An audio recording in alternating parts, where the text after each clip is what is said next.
Thank you.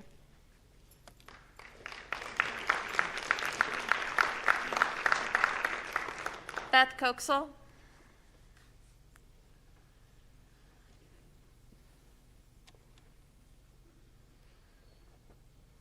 My name is Beth Coasel, and I'm the parent of 2 children. Lily is a 6th grade student at St. Dominic's School, where she continues to have in-person learning. Jack is a junior at Ernestine High School and active in basketball, golf, and show choir. This year we made the unpopular decision not to allow Lily to participate in Garden City Recreation basketball. We didn't feel that if kids were able to be learning in person, that this is an activity that we should be supporting. From the beginning of the year, I have vocally said that keeping my kids learning in school was my #1 priority for the school year. They both learn better from trained teachers in school than they do at home. In addition to being a parent, I'm also the director of community health at the Finney County Community Health Coalition. Prior to working for the Community Health Coalition, I worked for St. Catherine Hospital and continue to work for them on a PRN basis. Since the beginning of the pandemic, I followed data and science and worked at promoting health for the benefit of our community. I hear many parents say, well, nothing happened during fall sports. Things have changed dramatically from the start of school. On September 1st, 2020, St. Catherine had 4 confirmed inpatient COVID-19 patients in an ICU capacity of 62.5%. Today we have 21 positive COVID patients in the hospital and an ICU with a capacity of 0. Activities and events are moving indoors, and we know that COVID-19 spread more easily indoors than it does outdoors. Health professionals are trying to eliminate the spread of COVID by encouraging social distancing, wearing of masks, and washing of hands. We're trying to preserve our healthcare system and not overwhelm it. I understand the benefit that sports and activities have on student athletes, and I'm glad my children enjoy participating in youth-based sports. That being said, we're facing unprecedented times, and we must remember that these kids are students first and athletes second. If we're going to allow certain students to come back into the school during level 6, it's my opinion that the students coming back be the ones most in need. Kids struggling academically, kids without internet at home, and kids too young to stay home by themselves. Level 6 has not been a walk in the park for Jack. We struggle every day with, is he doing the work he needs to be doing? Is he getting the assignments done that he needs to complete?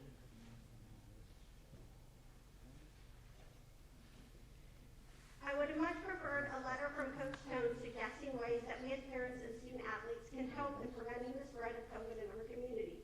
Advice on how we can work together to slow the spread and get kids back to school and activities. Advice on avoiding gatherings, hand washing, and wearing a mask. None of this information has been provided to student athlete parents. I offered to provide education information to Coach Holloway when the decision was made to go to level 6, and I was told to reach out to Dr. Carlin or the school board.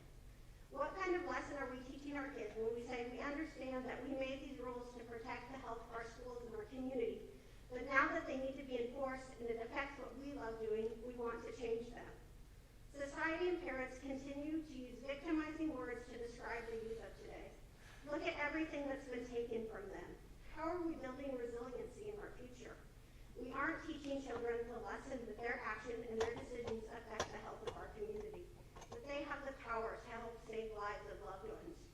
Our kids are not the ones bearing the burden of COVID-19. The over 14 million Americans that have tested positive and the families of the 285,000 who've perished from this virus bear a much greater burden than our students, unable to participate in practice and games. We need to be working together to control the spread here, increasing communications about the importance of restricting gatherings, looking for opportunities to bring teams together for mental health checks through Zoom and other safe platforms. In Mr. Tone's letter, he said, if we as educators and community members truly believe do what is best for the kids, then we must allow activities to continue. I'm going to respectfully disagree with this. Not all of our kids are in the same boat when it comes to life. Not all of our kids are in activities. If we're going to do what is best for the kids, we need to make sure that we're addressing the needs of the kids who are most at need, and not the needs of the parents who yell the loudest and complain the most. All children are students, but not all children are athletes or in activities. I feel like allowing sports and activities to continue is prioritizing athletics and activities over academia. But then again, who are we to keep the kids from playing the games they love? We're the adults. That's who we are. The authority figures, the elected leaders, the ones who should be protecting all our youth in our community. leave you with this. Science has shown that the top 3 things we can do to keep our kids back in school, learning and participating in activities, is to promote the washing of our distance, the wearing of our masks, and the washing of our hands.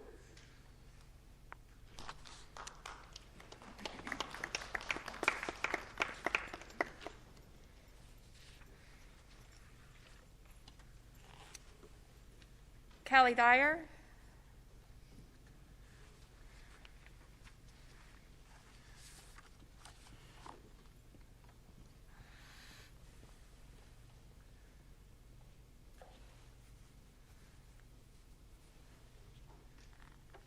Good evening, and thank you for what you do. I'm Callie Dyer. I am the Executive Director for Finney County Community Health Coalition, and it is my job for the Health Coalition. I'm sorry, Callie, can you get a little bit closer to the mic? Thank you. Can you hear me now? I echo everything that Beth Vauxhall has to say. I do not have a dog in the fight per se. I haven't had a child in school for quite a while. I would like to ask you all that as you decide this on activities, to look at school first, and because the equity part in our school is important, and for those kids that aren't in activities, for them to be in school first over activities. And I will tell you something that happened to me, although the kids are not affected as much as adults. Your teachers and the staff that work for the school district. With a 48% infection rate in Finney County as of today. On November the 6th, when I ended up in the emergency room at St. Catherine Hospital, COVID related, at 5 o'clock a.m., at 6 a.m., it was decided that I would be transported out. At 7 a.m., I was told that there was somebody in more need than I was for an ICU bed. At 7 a.m., they came back, and I was going to be transported to Denver. At 8 a.m., I was going to be transported to Colorado Springs. At 9 a.m., that flight was no longer available, and I was transported by an ambulance. Why was that? Because our hospital was full. This is taxing on everybody here. Is it school related? No. Is it adult related? Yes. On our healthcare system in this community? Yes. Please think about that as you make your decisions this evening. Thank you.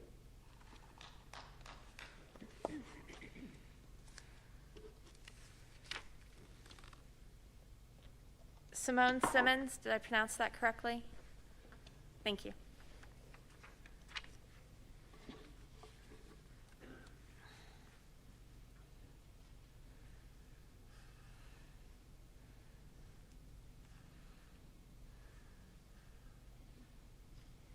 Good evening. My name is Simone Simmons, and I'm a senior at Garden City High School. I'm involved in volleyball, basketball, track, modern show choir, Fellowship of Christian Athletes, Vice President of National Honor Society, and I have participated in the Lab Leadership Program.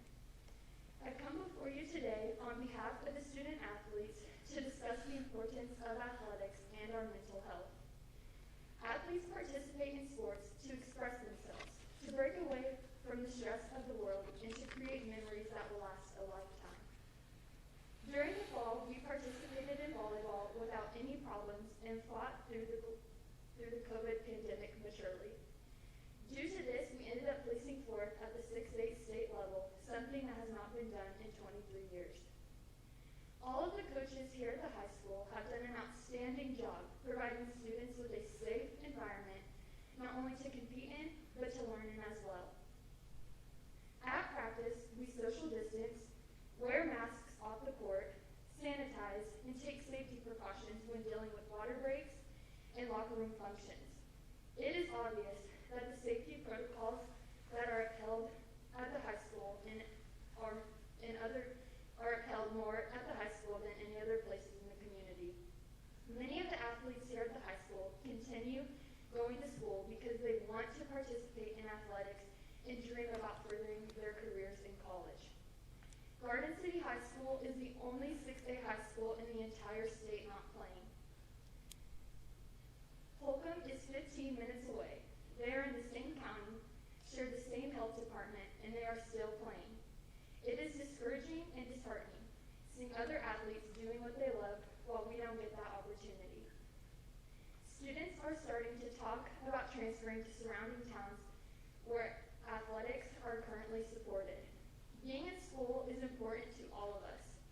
Please consider our mental health when making this decision based on the student athletes and the passionate coaches that we have.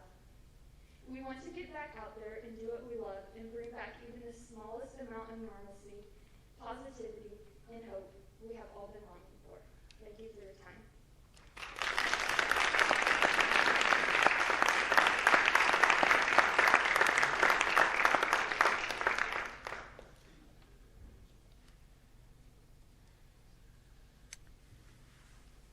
I think it's James Davis.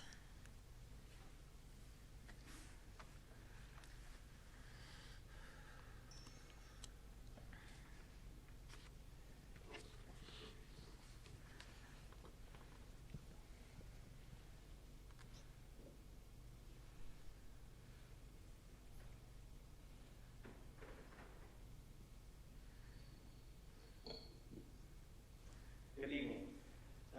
I'm here today because I feel like this board needs to be aware of what our students and our parents are dealing with since we've gone to this remote process.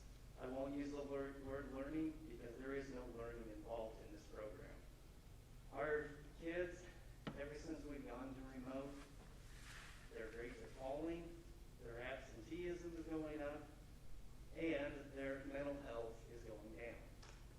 I deal with two children that one is a high schooler, one is in middle school, and both of them are exhausted at the end of every day, both mentally and physically. To ask them to sit, and stare at the tablet all day is not learning. It is inappropriate, and it is affecting them. I've talked to other parents that have said that they have called their kids in as being sick that day because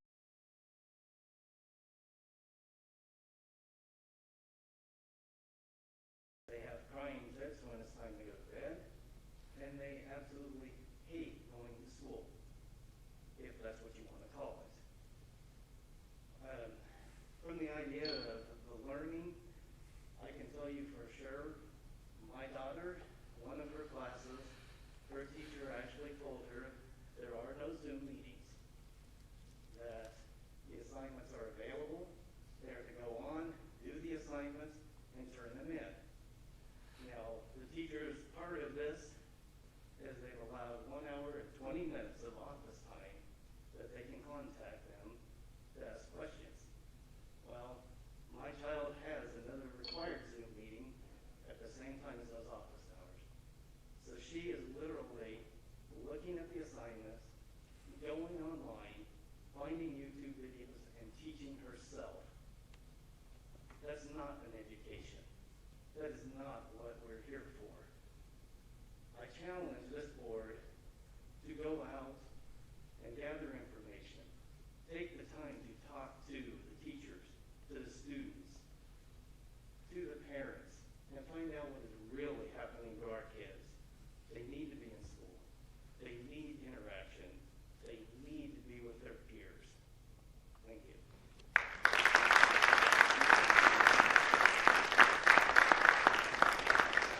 Kathy Schaefer.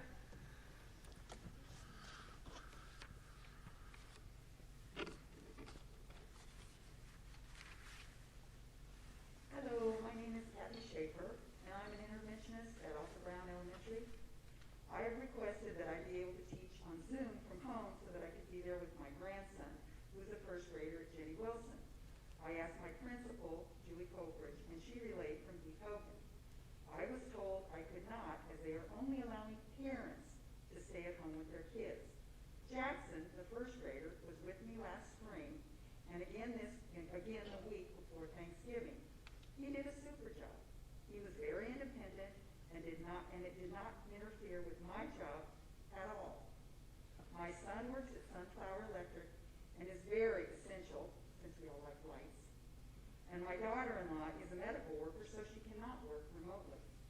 This would be an opportunity for USD 457 to be able to say that they are helping the economy and not just their employees. I would like to see that my employer trusts me enough to give me the option of working from home or coming into school. I have honesty, integrity, and a work ethic that dictates that when I'm supposed to be working, I am working. Thank you.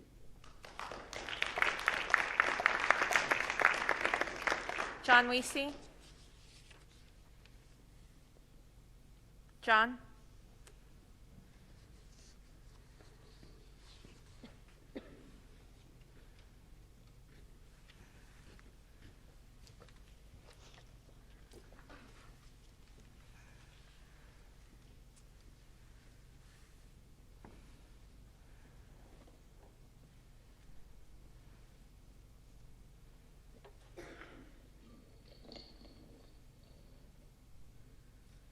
Can you hear me? You might need to tilt it up a little bit. My name is John Weesey. First of all, I want to thank the board.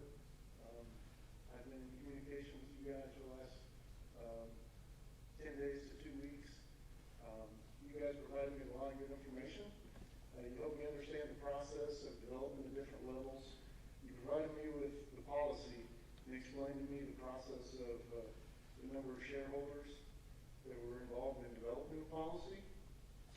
You brought to my attention that as parents, we should have been involved in voiced our concerns back in June and July during the developmental stages of the policies. So I would like to specifically thank Laura, Mark, Jennifer, and Dr. Carlin for responding to me. I appreciate you taking the time to thoughtfully respond to my questions as a concerned parent.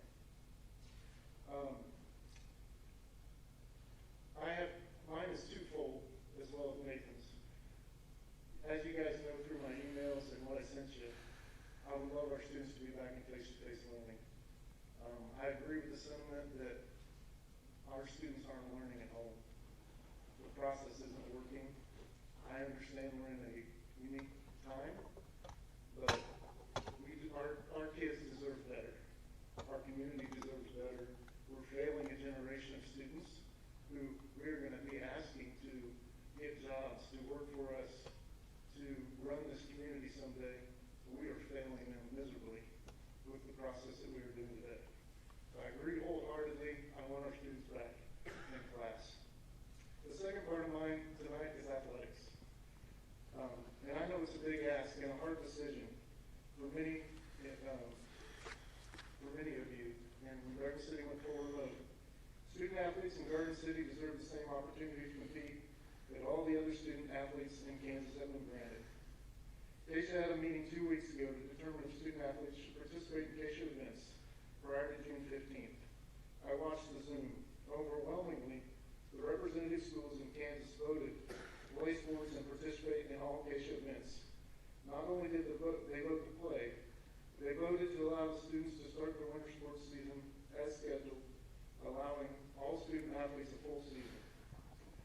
Now, how can it be that Garden City is the only school that it's not safe to play sports and participate in all Keisha-sponsored events? The truth is, Garden City is safe. Garden City's decision to not play sports not only affects our student athletes, but it also affects the student athletes of the schools that we had scheduled. Athletics teach life lessons. They teach hard work, teamwork, accountability, working toward a common goal. They teach you how to win. They teach you how to lose. Athletics build character in student athletes.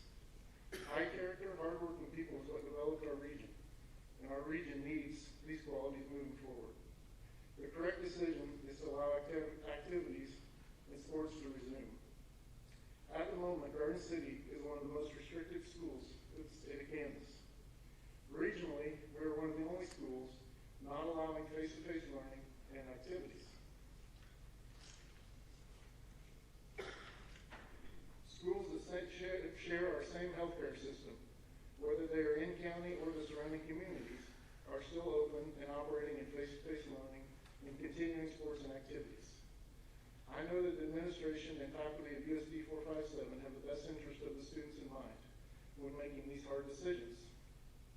But maybe we're letting other stakeholders have too much of a voice. This is a moment in have the opportunity to amend the previous decision to extend the same opportunities to the student athletes of Garden City that all the other student athletes in Kansas have been granted. I'm asking as a parent that the administration, the Board of Education, please reinstate activities and athletics immediately in Garden City. As I stated to many of the board members, I believe in better for our students than our current status. Thank you for your time and consideration. Angie Tolbert. Angie Tolbert.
Involved and motivated and connected in relationships, from basketball, bowling, wrestling, robotics, to any of the many others. They are all equally important. This isn't just postponing a season like at the JUCO. This is playing when all of the rest of the state is continuing on like scheduled. And these kids won't get this season back. We all know the very low risks concerning COVID facing our kids, and keeping them active keeps them healthy. There's no science to say that kids cannot be in classrooms, and science does not say that kids cannot participate in sports.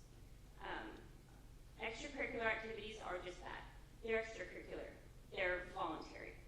If a parent doesn't want them to participate, their child to participate, they don't have to. So let those of us who want them to go ahead and participate. Lastly, regarding spectators, if we are able to play, I would like to see us allow parents or immediate family, if Keisha does vote, in support of it tomorrow. There are many reasons I believe for this, but parents should not be considered non-essential spectators, and they should be able to be there in case of an emergency. We can watch at the Y, we can watch at the rec. We should be able to watch, even socially distanced, in our own school gym that we help pay for with our tax dollars. So I do want to say thank you to Mr. Tone for putting together what he's going to present. I appreciate everything that he's done. Thank you.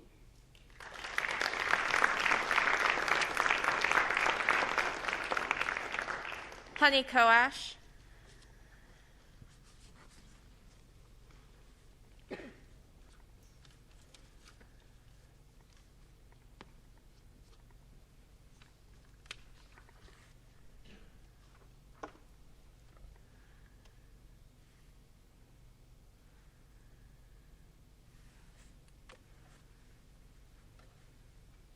Good evening.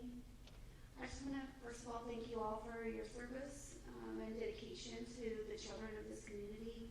I definitely do not envy the positions that you hold and have volunteered your services for. That being said, I just want to kind of touch on a couple of things that a lot of other parents and teachers have already gotten up here and said.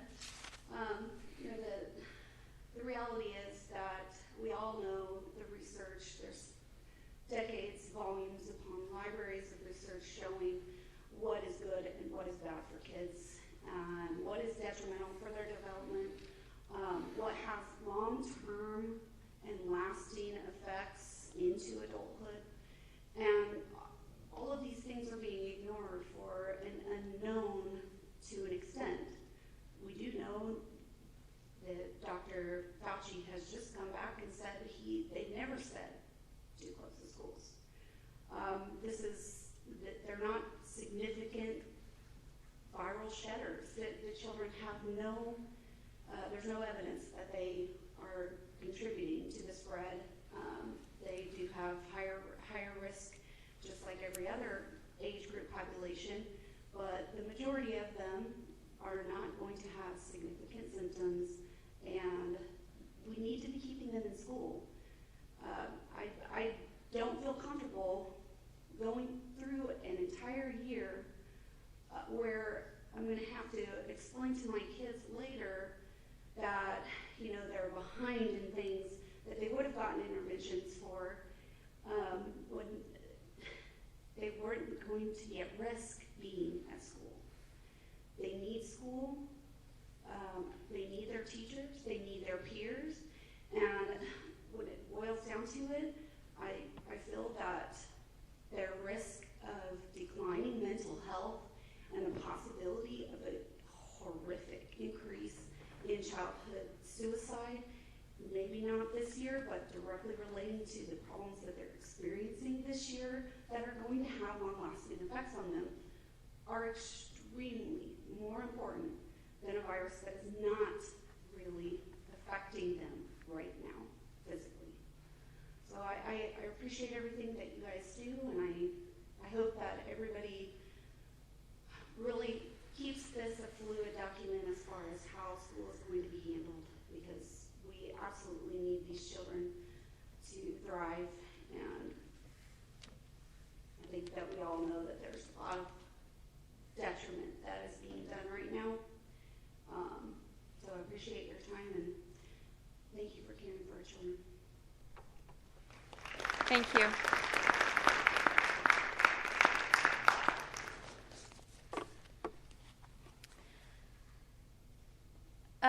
I think at this point that concludes the public comment. I know that we have a special correspondence here in just a few minutes, but if that can hold off until we have the Plymouth building presentation.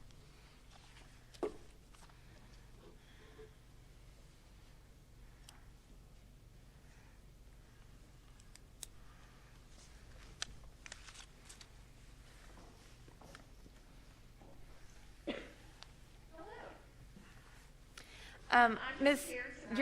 Finch, you're gonna have to move the microphone like right next to you. Next to me? Okay. Thank you. All right. Good evening. Glad to be here. I'm just here to talk a little bit about how things are going at Plymouth since we are in the middle of a pandemic, and we're doing pretty good, actually. As you can see on the screen, my Christmas tree that I had put up at the day after Thanksgiving. So when my teachers came back on Monday, they had some cheer and some Christmas to smile. So that was what greeted my teachers on that day. Every day at 8:30, we have a school-wide Zoom. So I have all of my kiddos. I usually average between 95 and 100 kiddos on Zoom with me at 8:30. We just get on a little early and I let them talk. It's kind of fun to sit back and listen to their conversations. And we say the Pledge of Allegiance together. It goes, tonight's Pledge of Allegiance was much more coherent than ours is every morning, but it's kind of fun. And then we play a game of where in the United States is Mrs. Finch. I will throw a picture up on the screen and then give a clue, and they can they can talk to their teacher, they can send me a message on Dojo, so they try to figure out where I have been. We are now delivering lunches door to door. We have 3 different sets of people going out to deliver lunches, And Mrs. Lohmeyer, my librarian, is checking books out online, and so we also deliver books when we are delivering lunches to the children, so we're getting books into their hands. My teachers are dividing their students up into small groups when they are meeting on Zoom, so they're able to meet with and teach their children in smaller groups, and that seems to be working very well. So the entire class is not on Zoom at the same time. My music teacher is going to put on a virtual concert. The students are creating music videos at home, and they're going to send her the video, and she's going to put it all together. Teachers are going to join in that, so that should be an interesting concert. We are having a 16 days of Christmas challenge, so every day we have a different family challenge up on Facebook, Dojo, and Shobi, and the families complete those together and then put pictures up so we can see what they're doing at home. And last but not least, we have a video tonight of Plymouth students. Libby Ming and Caitlin McDonald put this together to show how Plymouth was doing before we went remote. Hi, welcome to Plymouth. This is where we join as a school to make a family by welcoming the little kids to our school, building better relationships with classmates, students, and teachers, and each taking a part of making the school a better place.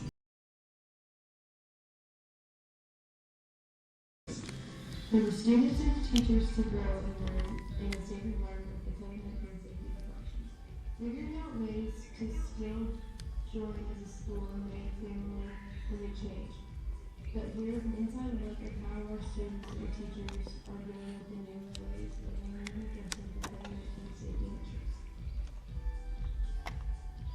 Our bank is open every Wednesday from 8 to 8:30 as long as our Panthers are wearing masks and practicing social distancing.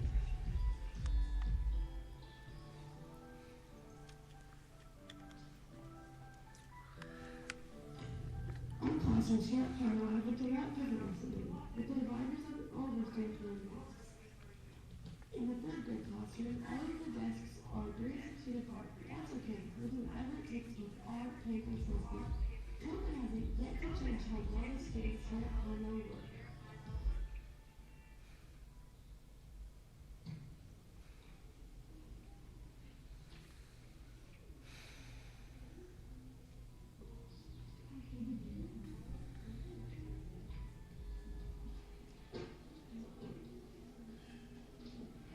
There are hand sanitizing stations located all around the school to help keep our Panthers safe. Lunch is about everyone's favorite time of the day. Our Panthers have been managing to stay socially distanced, but at the same time be able to eat our lunch and talk to our friends. Recess here at Plymouth has not changed much, except for the fact that we are not allowed to be on the equipment. But that's okay because we have kickball fields and football fields, which everyone enjoys.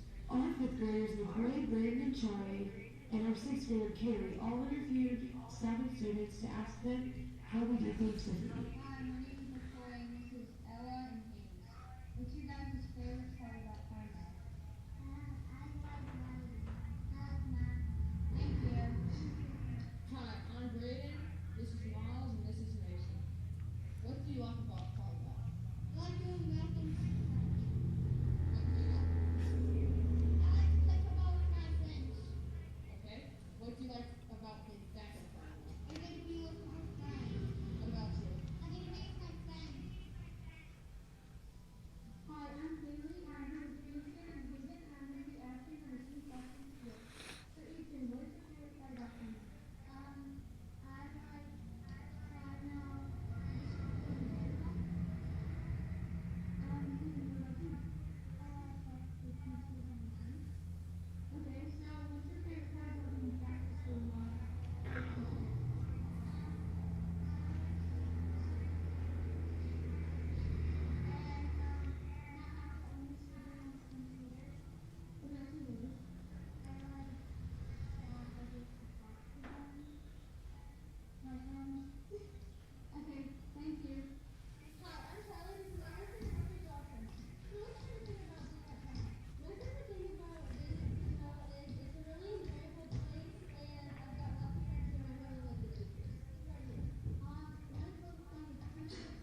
Well, thank you very much. Thank you for your time.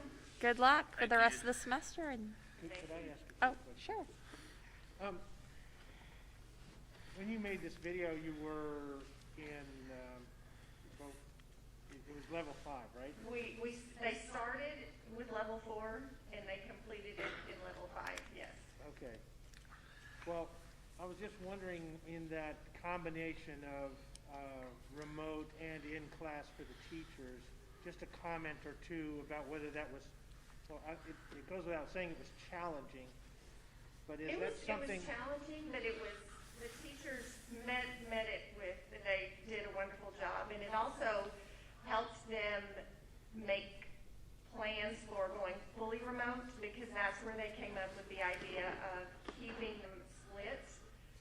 Because when they were teaching half online and half in class, they discovered that it was a little bit easier to deal with smaller groups of children, and so that's why they decided to keep their classes split when they went to Zoom. So they teach reading twice in a day, it's just with 2 different groups of kids.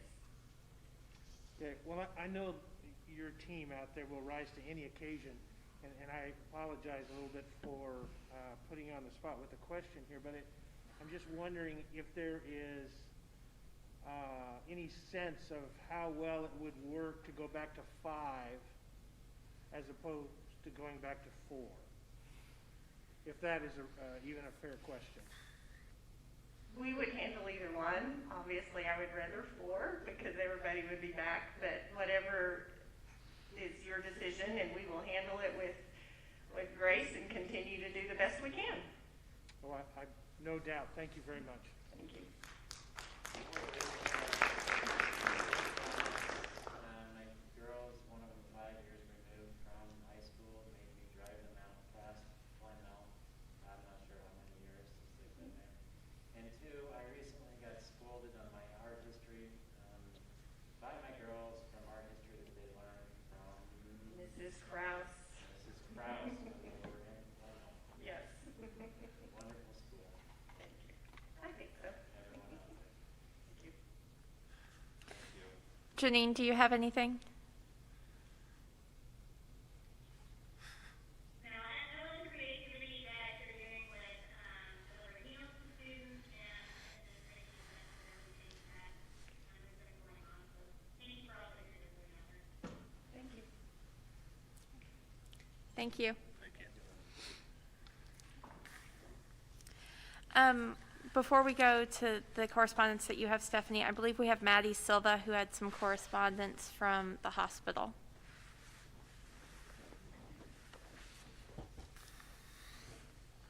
Can you hear me good? You might need to get a little bit closer. A little bit closer? Yeah, thank you. Yeah, as you said, my name is Maddie Silva. I'm also a healthcare professional. I'm the head athletic trainer for Garden City High School, and I will be reading a letter on behalf of Andy Glimmer. He's the interim CEO at Centura Health Kansas Market for St. Catherine Hospital and Bob Wilson Memorial Hospital. He wishes he could be here tonight, but he could not make it, so he sends his apologies. But here's his letter. Dear Board of Education, across Southwest Kansas, we are still seeing an increase in the prevalence of COVID-19 in our communities. With our neighbors' health and well-being in mind, we continue to monitor the trends and data to guide our decision-making and ensure that we are always prepared. With the safety of our caregivers and patients at top priority, Centura Health Hospitals, Bob Wilson and Ulysses, and St. Catherine and Garden City, and our clinics across Southwest Kansas continue to follow protocols from Kansas Department of Health and Environment, CDC, and our local agencies and partners. St. Catherine Hospital is currently in visitation tier level red. What this means for the public is no visitors, vendors, or perpetual adoration, with several visitor exceptions in place. As with all tier levels, we do allow visitation through iPads. At the current time, the entire second floor is dedicated to COVID patients. St. Catherine Hospital daily monitors the potential surge levels based off the following: number of COVID patients, number of patients on a ventilator, BiPAP, and heated high flow, number of ICU beds occupied, and staffing and capacity concerns. The surge planning criteria is then determined if we are in a conventional, contingency, or crisis capacity. We have been in a crisis capacity since October 22nd. We've had to look for staffing in a non-conventional way, i.e. non-medical staff answering phones, delivering water, running for supplies, and etc.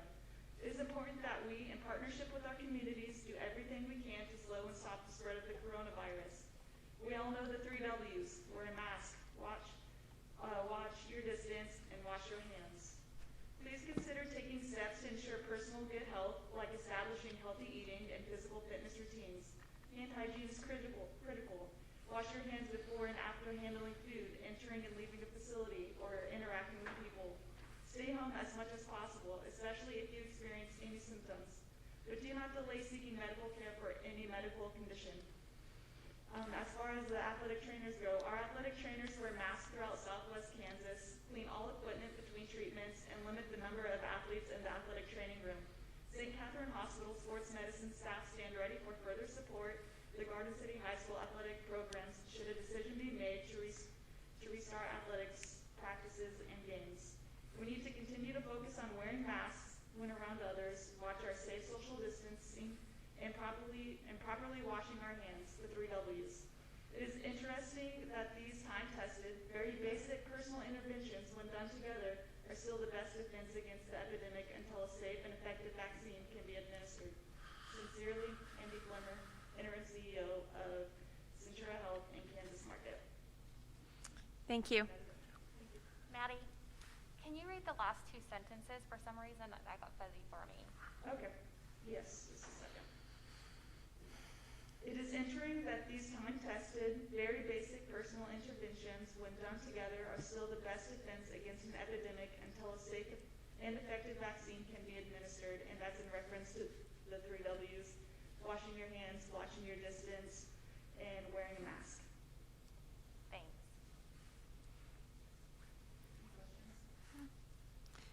Thank you. Stephanie, do you have other correspondence? Okay. Okay, at this point, I take a motion to approve the consent agenda. Madam President, I make a motion to approve the consent agenda as presented. A motion by Alex to approve the consent agenda. Is there a second?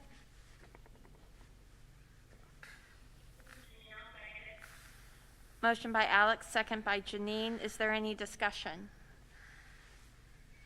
Okay. Stephanie? Aye. Hi. Aye. Aye. Glenda, do you want to start us off with the COVID update?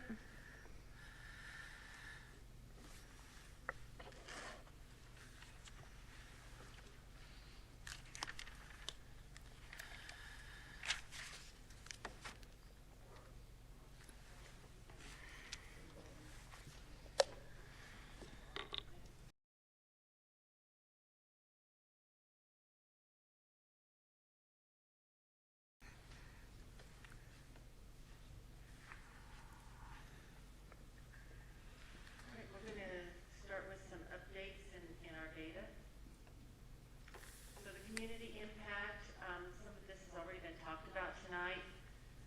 Total active cases, 793. Total positive, 4,929. Total deaths, 29. Current hospitalizations, 23, with the ICU being full. And our current positivity rate as of this morning is 48%. This is from the Finney County Health Department website and gives the positive cases by day. Stephanie or Amanda, if you can hit the next button. This mark right here is where we went from level 3 to 4. This is from 4 to 5. And the next one is where we went to level 6. Just wanted you to have that visual so you could kind of see the correlation between the positive cases and where we made our decisions. This also is the hospitalizations by day, and you can see with at the very end, we are right there at the top with capacity. This is the positivity rate, the percent, and I'm even having trouble reading across the line here, but the one is the daily positivity rate, that's the red, and the blue is the average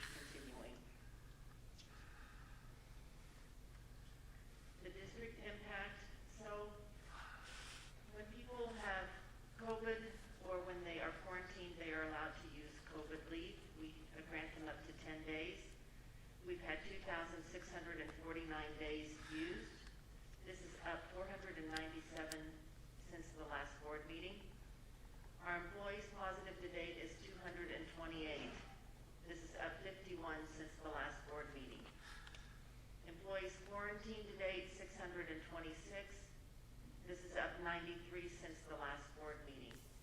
An interesting little fact or perspective here. So if you look at the employees that are positive and know that they are usually quarantined for 10 days, I took an average of 6 and figured some weekend time in there.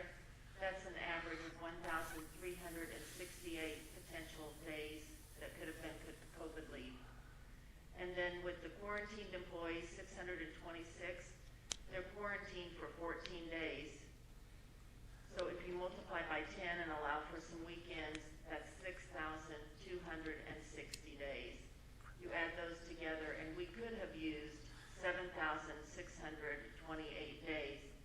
So we're very grateful to our employees that are choosing to work from home when they are quarantined. It is making a difference. Staff absences. The blue is all staff, all absences, so not just COVID. That would be your top line.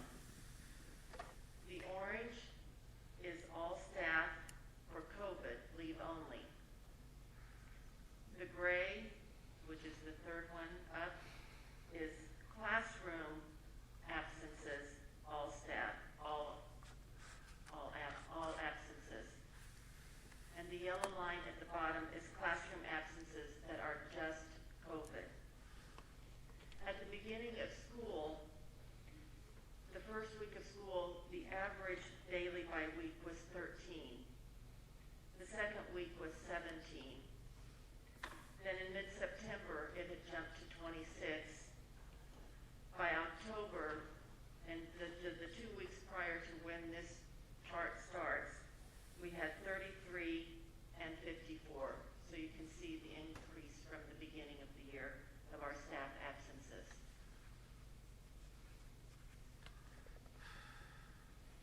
The staff positivity for COVID last week was also 23, and that wasn't on the, that should be at the end of this one at the bottom. So you can see the cumulative is the top number and the weekly numbers of absences across the bottom. So the 9, I will just note that that was Thanksgiving week and there were only 2 days figured in there. This is a county comparison and a USD 457 comparison. So I merged the 2 data together, and I may have to move over here, and no, I can't do that either. So the first arrow that Amanda has put up there is when we moved from 3 to 4. And this is where we went from 4 to 5, and the last one is 5 to 6. So the top number is the county, and then the bottom line is our staff that are positive. And the top number is the county positives total. Any questions for me before I turn it over to Josh?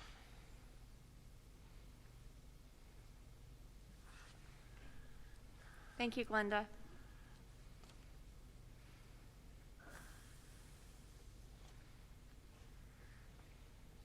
Good evening.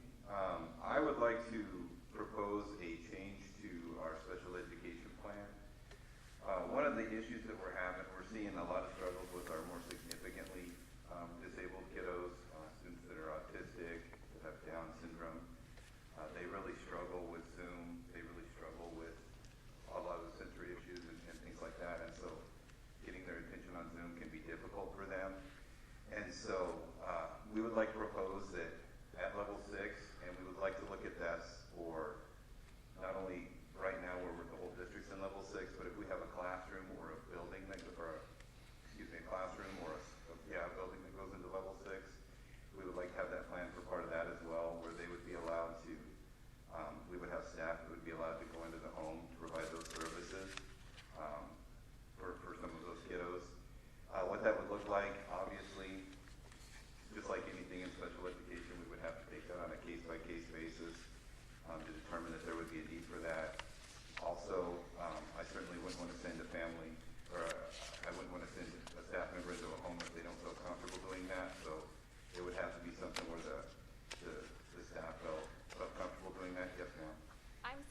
right? But there's such a, like, some kind of feedback or something that.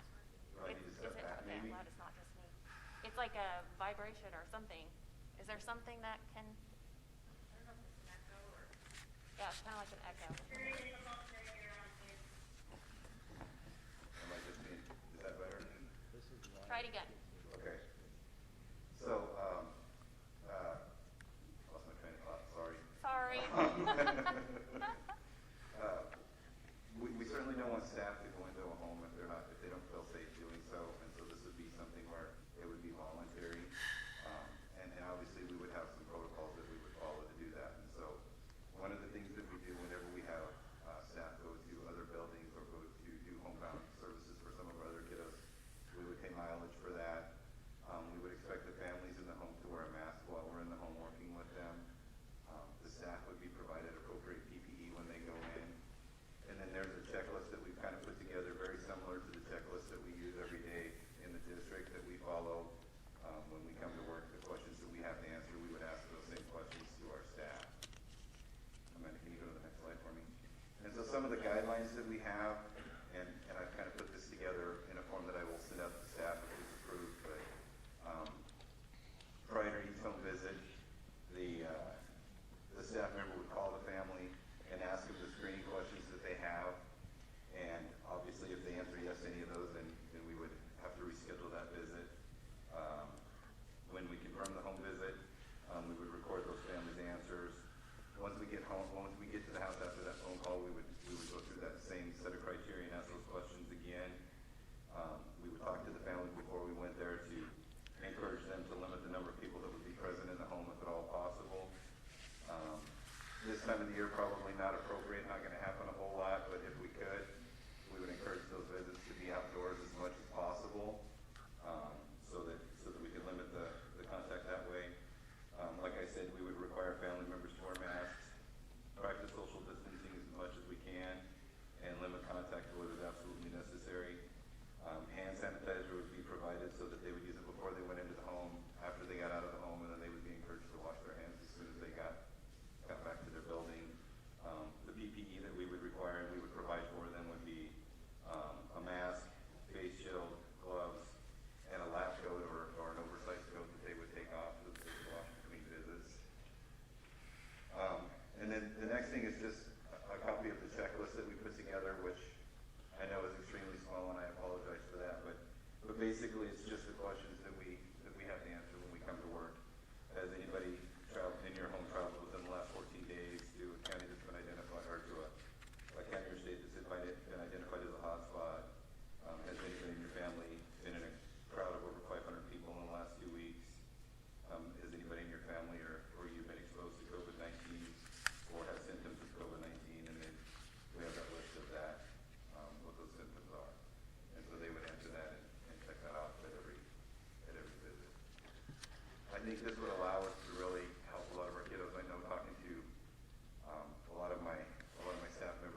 working on a plan to make this work, because especially those kids, I wish we could just get them in the classroom.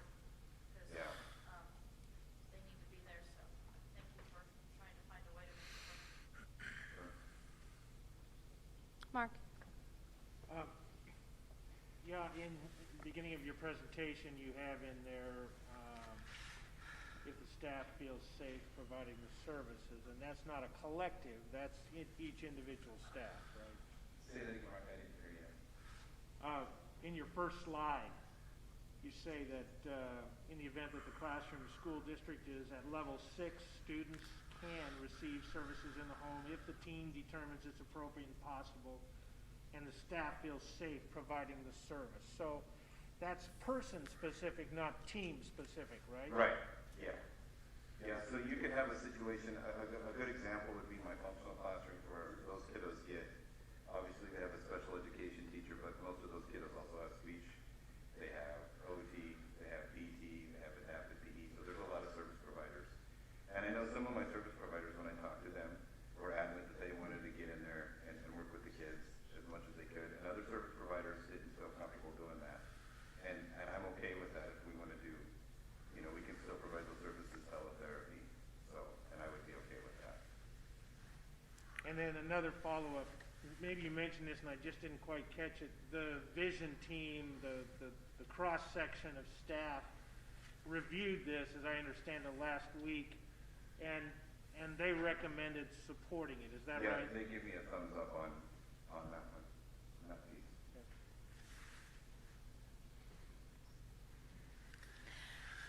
Before we go any further, Dr. Carlin, is there kind of a different procedure with how the vision committee is going to be handling recommendations or policies that they're going to be bringing to us from here on out?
And so to clarify, this one's been endorsed by the select committee.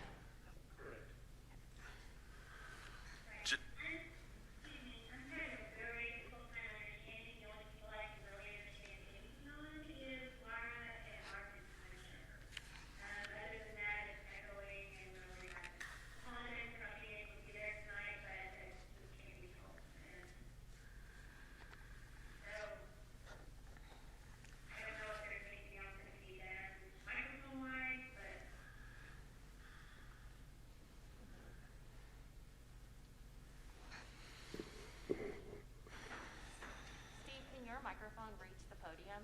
Because it just has such a bad echo on it. Yes, it's bad. Janine, could you hear me? No. I can hear your voice, but I cannot understand anything you're saying. Can I ask another question for Mr. Guy as well? Sure. Go ahead, Janine.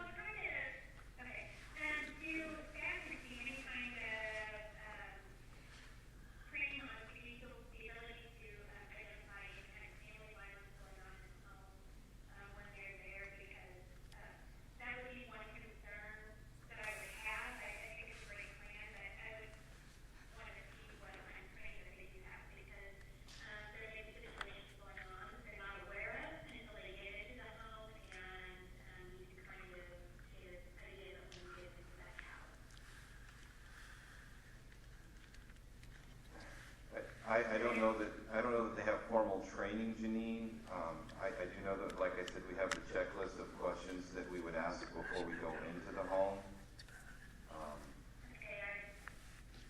I can't understand you, I'm sorry. Or would you repeat it? Janine, he said they don't have any specific formal training with regard to that, but they do have a checklist of things going into the home.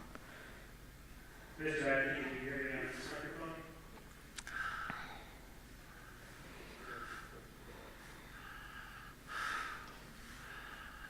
Janine, did you hear Mr. Hogan? No.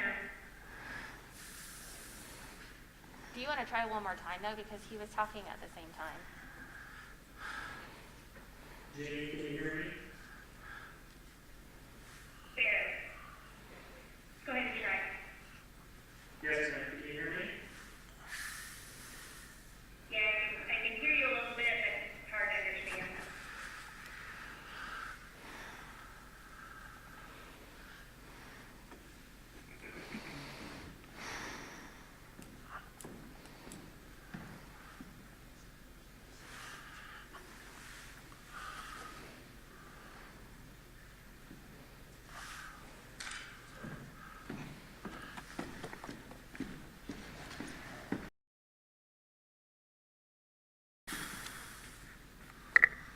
Jenny, is this better?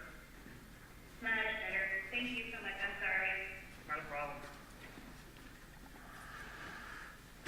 Okay. So Janine, this is my response. We don't really have formal training for that, but we do have a checklist that's basically the same checklist that we have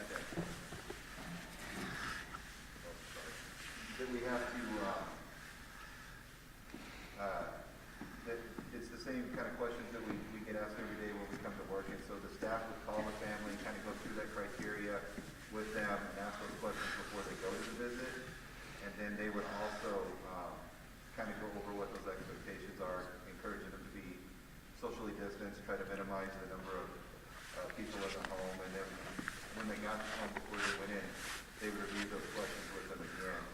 And then obviously if there's a yes to any of those questions, then we would have to reschedule the visit or try to do it on Zoom virtually. Sure.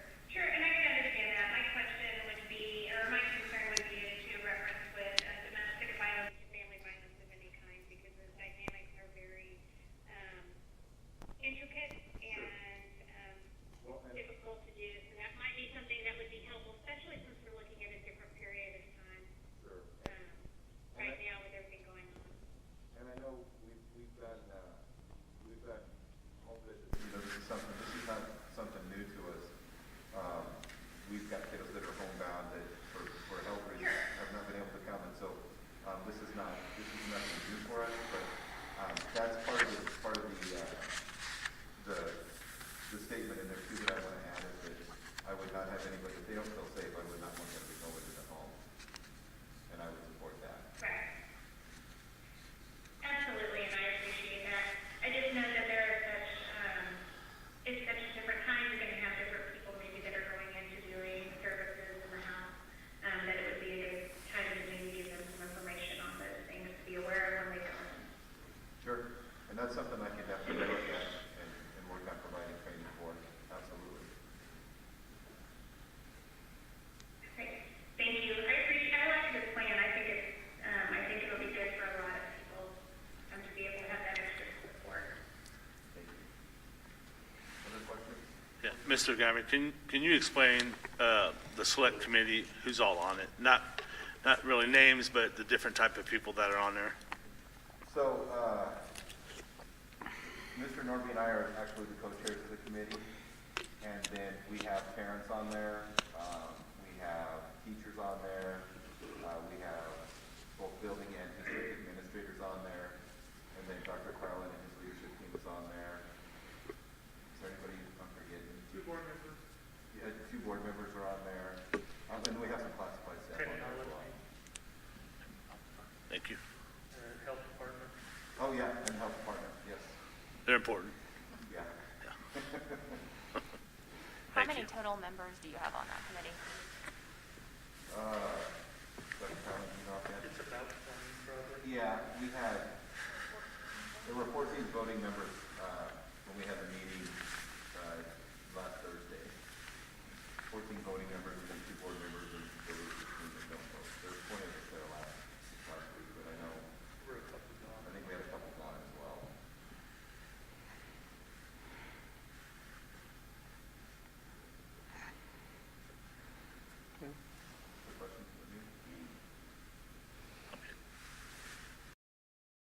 Want to take action on this part right now, or do you want to hold off? Is that a motion, Dr. Hannigan? There's a motion. Okay. Thank you for my prompt. Second. I move that, let's see, what do I move? Come down, let's start. Can I add one thing I guess I should have told you? So this will be, in the special education plan, we've got a couple of things at the very end of the plan that are kind of bulleted items that are not actually part of the different levels, they're just in the plan. This is where the end of the plan too, it could not be at a specific level. Okay. Sorry, I should have told you that. Well, I move that we adopt this modification to the special education plan. And Alex, you're seconding that? Second. Okay, is there any discussion? Janine, I can't see you, so if you want to say something, speak up, okay? Okay. I would just offer that I was one of the board members privileged to listen to the conversations by the vision team, and that's a really good team. They had very good review and support it, and I agree with them, and so I support it as well. Okay. Stephanie? Laura? Aye. Dr. Hannigan? Aye. Dana? Aye. Janine? Aye. Mark? Aye. Jennifer? Aye. Alex? Aye. Good luck, Mr. Guyman. Thank you.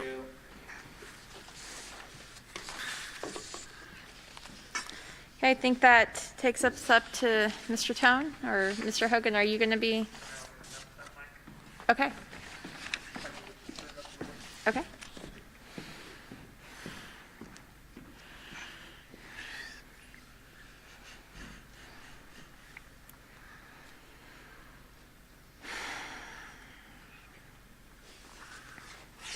Gentlemen, you'll probably have to come up here, please.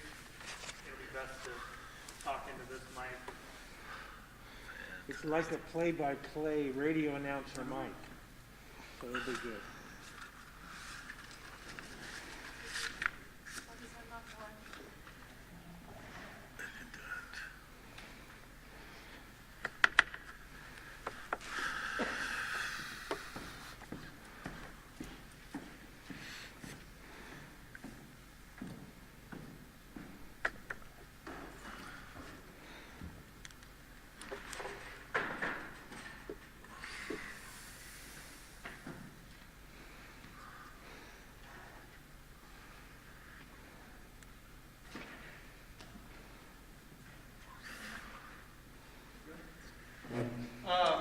So tonight we would like to ask the board to consider a change to district level 6. What we would like to ask is that in district level 6 we allow activity practices and competitions, and that practices follow an increased safety procedure. We'd also ask that in level 6 we do not allow spectators at those activities. Some of the things that we will be doing to increase safety during this time, we will decrease maximum team size from 50% to 33% of the team group. If it is larger than 15, or what social distancing allows, we will have our nurses oversee symptom checks with our coaches and sponsors. There will also be an increase of educational COVID education for our coaches by the county health department and our school nurses. There will be an elimination of the use of gator-style masks, and we will start to use traditional style masks as opposed to those. Coaches will be fully masked at all times and will social distance during practice. If the board approves this, we would like to reevaluate on January 11th board meeting to determine whether these changes will become permanent. And we will also be having a COVID pledge, including best mitigation practices that will be designed with the committee of coaches, sponsors, administration, central office personnel, and board of education. That's what we're asking the board to do on level 6. Questions? Is this district-wide or just the high school? This is specific for the high school. Mr. Norby and I talked, and it is high school only.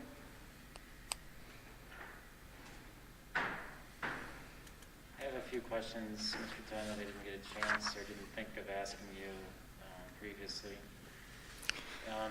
I'm sorry, before you go on, Janine, can you hear Dr. Hannigan? No, that's what I was gonna say. Can you speak up, please? Hello? Here it is. Speak loud. That's better. Okay. Now, let me try this. You talked some about the number of kids that be involved. We're looking at about 1,000? What's that? 800 to 1,000 kids? Involved in activities? Yeah. Yeah, Acacia activities are 931 in the winter. And then clubs and activities are 1,300. Some of that might be duplication, correct? What's that? Some of that might be duplication? We have kids that are involved in more than one. Oh, yes, some duplication, some kids crossover. Okay. Tell me if I'm too loud or not loud enough. Do you have any, did you cross-check those numbers against how many of those were having troubles with attendance on this remote thing, or how many of them are in a failing situation? No. In other words, if we were going to consider this as a way to motivate kids, Excuse me just a second, I'm sorry. I cannot understand anything you're saying. Sorry, Dr. Hannigan. Dr. Hannigan, use my seat. okay. Oh, that's okay. I always wanted to sit here. Bet Joe comes there. How about that, Janine? Janine? That is much better, thank you. Okay, so I was asking whether or not we had cross-checked any of the numbers of kids who might be in the activities or athletics against those who are having troubles with attendance or are in a failing situation. And it seems the answer is no. Is that right? Not attendance. Not attendance? Failing situation, yes, we do track that. Okay. Do we know what the failing rate is on of those 1,000 kids? Like how many of them might be failing? Yeah, so we run weekly grade checks on all of those kids, and we have seen an increase in failing grades. Do you know what the numbers are? No? An increase that's beyond what the increase in the general population of students? I would have no idea. I haven't ran Okay. This is for the high school alone. Yes. Do we know, have you had conversations with any of the, those responsible for these programs, these activities in the lower grades? Yes, we have. So why are they not making a co-request? So in talking with the middle school principals, and Dr. Carlin was in on the meeting, and talking with them, they didn't feel like it was fair to start level 6 because they have split seasons. Their girls and wrestling has already taken place. After Christmas break, their boys basketball season takes place. So they wanted it to be equal between boys and girls activities between the two different seasons. But they did indicate that they would be interested in the spring, asking the spring, if this is continuing, asking in the spring for those activities to be able to participate. Am I correct, Dr. Carlin, in that? Yeah, so the middle schools are kind of right in the middle of their winter sports, and the high school is right at the beginning of their winter sports season. So since the middle school already lost time for some of their programs, they didn't feel like it would be appropriate to change in the middle. This is more than just. Good. This is just more than sports, though, right? Yes, it is more than sports. It's everything from wrestling and band to FFA and Green Club. What about those activities for the middle school? Yeah, that may have to be something that comes back at a later date. Help us consider it this way. Okay.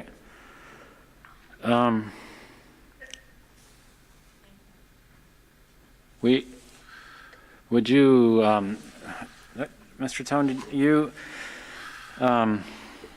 you've made the point multiple times, you haven't tonight, but you made the point multiple times that you feel like the kids would be safer in a structured environment. Yes. Yeah, I believe that what we offer here at the high school would be a safer alternative than an unstructured environment. Do you think that the determination of safety for the kids is a role for the health department? I mean, I have training in protection of myself and others with regard to airborne viruses, but I'm not in the school. I wonder, for those that are in the school but don't have the training in the transmission of these particular pathogens, and I wonder if maybe it's a little bit tricky to try to make those type of statements about safety when we're not both, you're not trained, I'm not in the school. And is it not tricky for both of us to make those kind of statements? You kind of see where my point is here? I mean, I know what we were able to do in the fall. I know the success that we had implementing our plans in the fall, so. But is it not true that we're in a different environment than the fall? I mean, we're indoors. We were indoors in the fall as well, with volleyball. Okay. But we weren't all indoors. No. Okay. So we recently were in the top 25 counties in the nation with regard to infection rate. I guess I passed. Thank you for your time. Thanks for a good presentation. Thank you. I don't envy you your position. Oh, I did have one more question. Are you aware of coaches that have not honored the policy we currently have? There's been a couple instances brought to light where kids were doing what they weren't, or what they probably shouldn't have been doing, and we addressed those. So it's just kids, it's not coaches? I mean, no, in my opinion, it's not, but there was an issue with swimming where the swim practice was opened up. The swim team practice time was opened up, and kids could swim during that swim team practice. I can understand how you would think that, or how people would see that as skirting the policy itself. I've talked to those coaches and addressed it, and we've addressed it with those athletes to make sure that that's not happening. Mr. Norby, your thoughts on that? That's honestly one of the first times I've kind of heard the specifics of that situation. I think once we address it with our coaches, then that's it. That should be done. Okay. Thank you.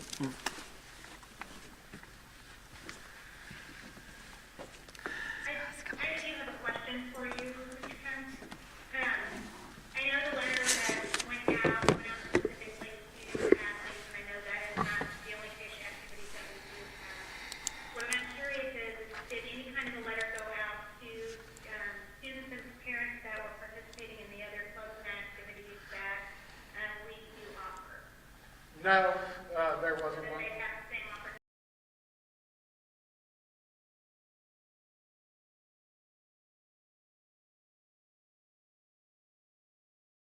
Exactly what the proposal was going to be and why the proposal was going to be, and it was from those parents. And so I was addressing those parents that were contacting me, and for the most, it was completely entirely those groups.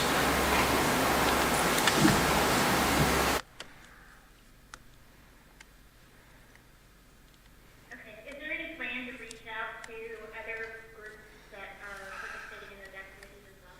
Yes. In different activities other than athletics? Yeah, we have reached out to other groups. We've reached out to club sponsors.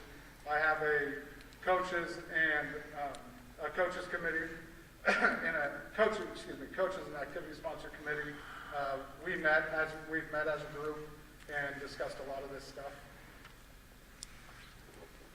Okay. Yeah, don't get me wrong, I don't have anything wrong against athletics. I think they're a very important part of the activities of our school. I just want to make sure that we're not missing out on another part that maybe different population of students that we have.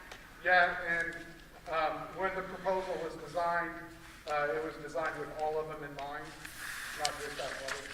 A lot of people think it's an athletic-specific thing. Mark? Keisha, how does the Keisha rules factor into your decision here? I realize it sounds like we're one of the few that are not doing activities. I understand there's some appeals in the state for whether Keisha should even be involved in the job of determining this question of spectators being allowed to watch. Where are you at in that? Yes, so I'm along with our proposal, no fans in the stands. On tomorrow afternoon, Keisha is going to vote. There hasn't been a proposal made. It hasn't been designed yet. The appeals board of Keisha last week heard an appeal and passed the appeal on to the board of directors. The board of directors will hear that tomorrow at 1. All the appeals committee decided was that the board of directors should hear the appeal and decide whether or not to allow spectators or not allow spectators. They didn't come up with a proposal, but it sounds like from what I've gathered, it's going to be a proposal of 1 to 2 parents or guardians allowed in those activities. Are you aware of any Keisha schools that are allowing spectators? Well, no Keisha schools can allow spectators officially right now until January 28th. They've been banned. There are schools that don't allow spectators at Keisha events, but currently are allowing spectators at band concerts that aren't Keisha sanctioned, at different events that are non-Keisha sanctioned events. I know that's happening with some of the schools in our league. Okay. Appreciate that clarification. That was what I was getting at, I guess. Thank you. Do I have to ask all my questions now? No. Yes. I do have another one real quick. We're talking about community here, and in your comments you brought up in the review by the Vision Committee, they really worked through that a lot. The Vision Committee last week was split right down the middle in those votes, so I can't lean on anything here. But of course, the discussion centers pretty much on focusing on what's benefit for kids, what kids need, and then what the broader community needs from the standpoint of safety. It's one of those things that not to get too deep, but the quality of a society is really indicated in the extent to which we protect the most vulnerable. And I think in this case, we've heard a lot about perspectives of there's more to this than just those most vulnerable to COVID. But there's the kids, social, emotional, where they're at in life, where the families are, where they are in their age and their participation in school, all of that. I really don't want to look too much to other schools because as a buffalo and the herd mentality, you don't necessarily want to go with the herd mentality. You want to go with facts and data.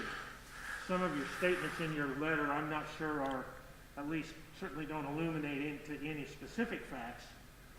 It just says all of the data. That's regrettable because I think there is some real concerns, and we heard a little bit tonight about those. Again, generalities, but from the standpoint of what our health department and the hospital is dealing with, there's some real community concerns. And so you've offered that this environment that you're asking us to open up for activities is a good change. And if you put it in terms of data and curves, won't affect the curves because it's kids and not staff per se. You know, a lot of work on a lot of good strategy has gone into trying to address this COVID thing in the context of our role as a school board, within the context of the community. And there's a lot not going on in the community to respond to the risks, and that's certainly there. What you're offering, as I understand it, is an environment to help address that, at least for our kids, and maybe to a certain extent the families too. Yes, that's our hope. There are families who are seeking out activities elsewhere in the community that are not restricted. And that may be an additional opportunity for conversation between the school district and those other entities. If we're really going to, as a community, to respond to the needs of our most vulnerable. With that said, though, there's clearly needs of our kids. And I guess I just wish, this is just a wish, but in all the data that's swirling around and in what you are proposing to do in additional steps to keep kids safe and staff safe, there's no testing. And the data is just interesting to watch because, particularly when you're removed from where is that data coming from. And obviously infection rates are going to be higher if you only test those who are sick. But we're not alone. The community's not alone in the strategies and the approach being taken. The vision team was certainly spot on when they seemed to cut it right down the middle. Valid points, important considerations. I'm still not sure how this is supposed to work out, but I certainly appreciate all the effort, and I feel for the families and the kids, and certainly feel for the broader community, particularly our health providers. That's more of a statement than a question, so I apologize. Thank you. Other questions? Dana? Janine, did you want to? Go ahead, Dana. Okay. Can you hear me? Yes. Okay. So we had talked about a teacher survey that was going to go out. Do we have some information about that? Yeah, I sent a teacher survey out this afternoon. There were about, last I checked, a little more than 85 votes from our teaching faculty, and it was around, I think what the number was, I think it was 63% for doing this, 37% that were voted no for doing this. When folks reached out to me, I had several staff reach out to me and kind of explain their no vote. They all that reached out to me said it was because they want all their kids back, not just the kids in activities. They want all their kids back in the classroom. What method did you use to send that survey out? Google survey. Google survey? Yeah. Great. And so that's 85 votes out of how many of our teachers?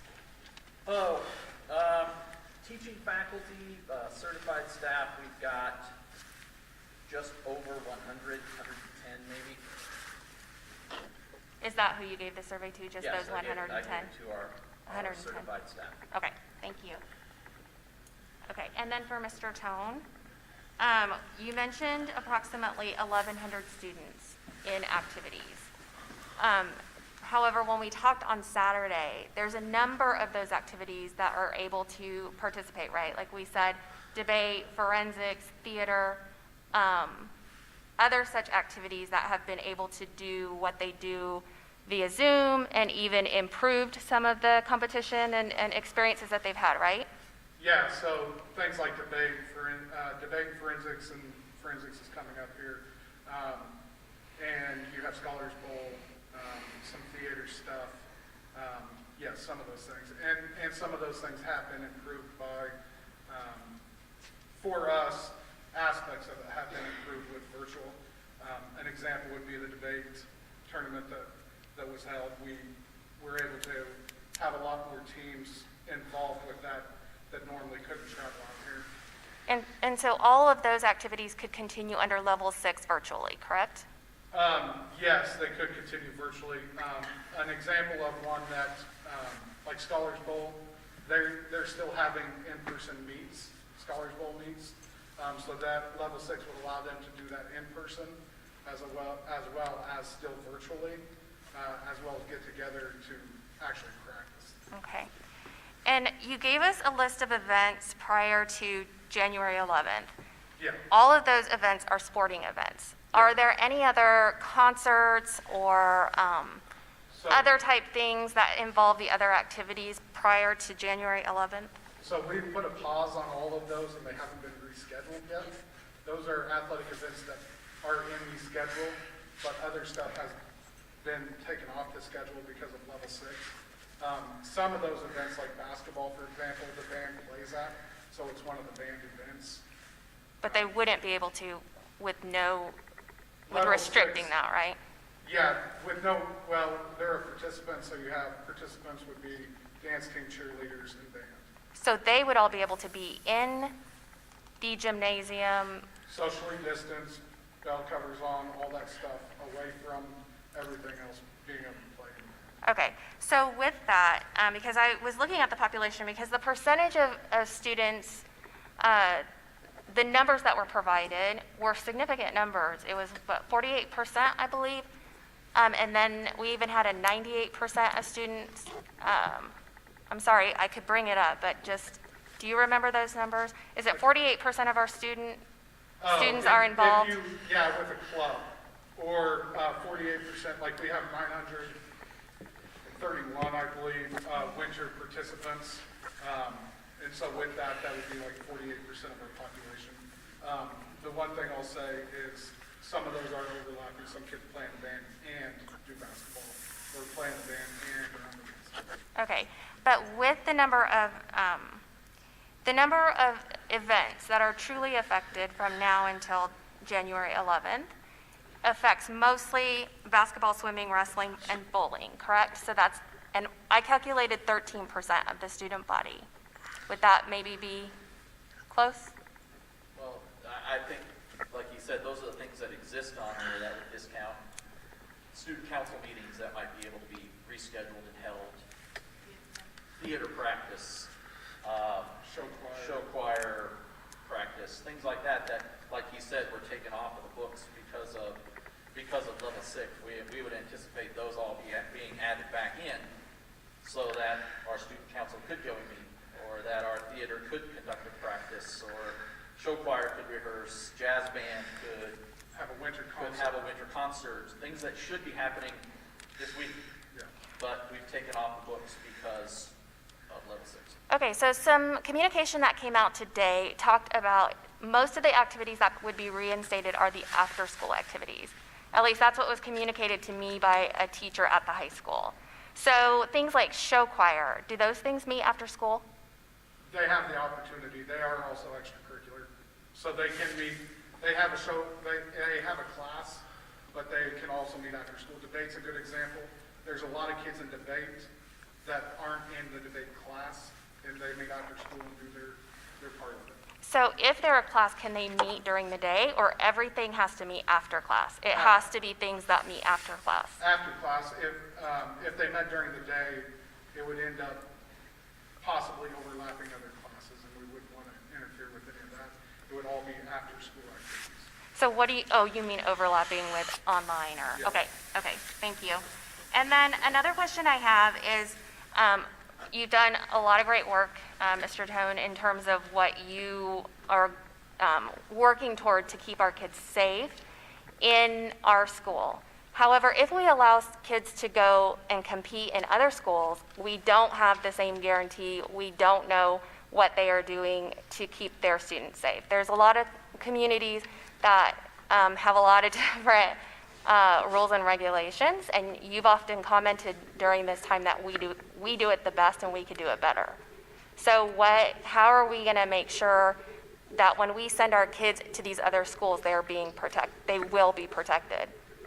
Yeah, so just some examples of what we've done already. You know, when a team goes to a school, in the past, say we're going to a school and we need to do a bathroom break and stop on the way to that school. We've started to do things like we don't go into the Walmart to go to the bathroom anymore. We contact a school, go into an already cleaned bathroom, let the kids go to the bathroom there, hop back on the bus, and continue on. And when we get to those places, we get off the bus, we do the activity, we get back on the bus, and there's a meal on the bus on the way home. So we limit as much as we can the time at the actual facility itself, and we do not allow the extra interaction with those groups outside of those activities. And so if Keisha rules that there can be spectators, and we have a competition at a school that is going to allow spectators, and I realize that there's not a lot of interaction between the athletes necessarily and the spectators, but it does increase risk, what will we do in those circumstances? We're going to do everything we can to get our kids on and off the competition field or the activity surfaces. Keisha has said there should not be interaction between fans and kids, and that's been a long-standing thing this year, to where fans and kids are not coming into contact with each other. If they do end up allowing fans, they're supposed to be social distance with masks on, following protocols and procedures. We're expecting those schools to safely take care of our kids like we would safely take care of their kids. Okay. My last question. Yeah. Thank you. Do you think that we could sustain our athletics and activities without the support of the community? No. Without the support of small businesses? No. Without the support of organizations like Centura, Compass? No. Okay, thank you. Yep. Janine, you had some questions?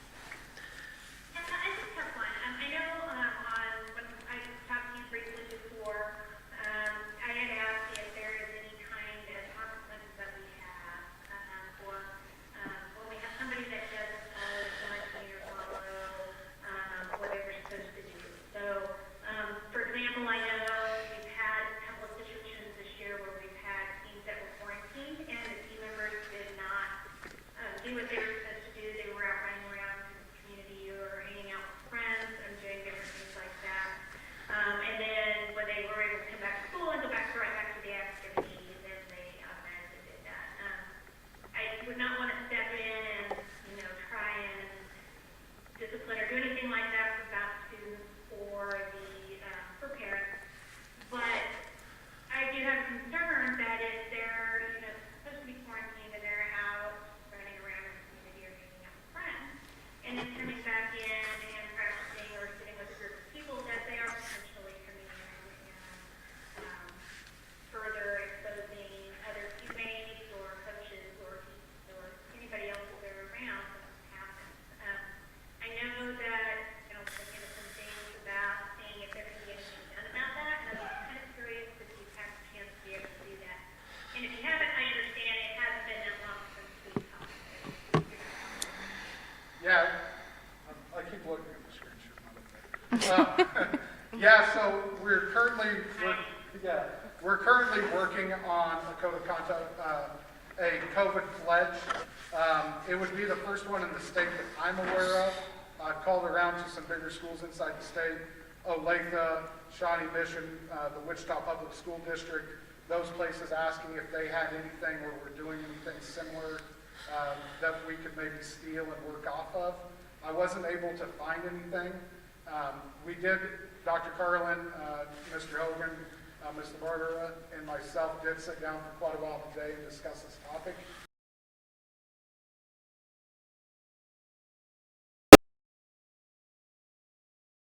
On it, but we'll have school administration, we'll have coaches, we will have school board members and central office personnel to help shape this and decide what this would look like. I love the idea of the pledge. I know we had an example that was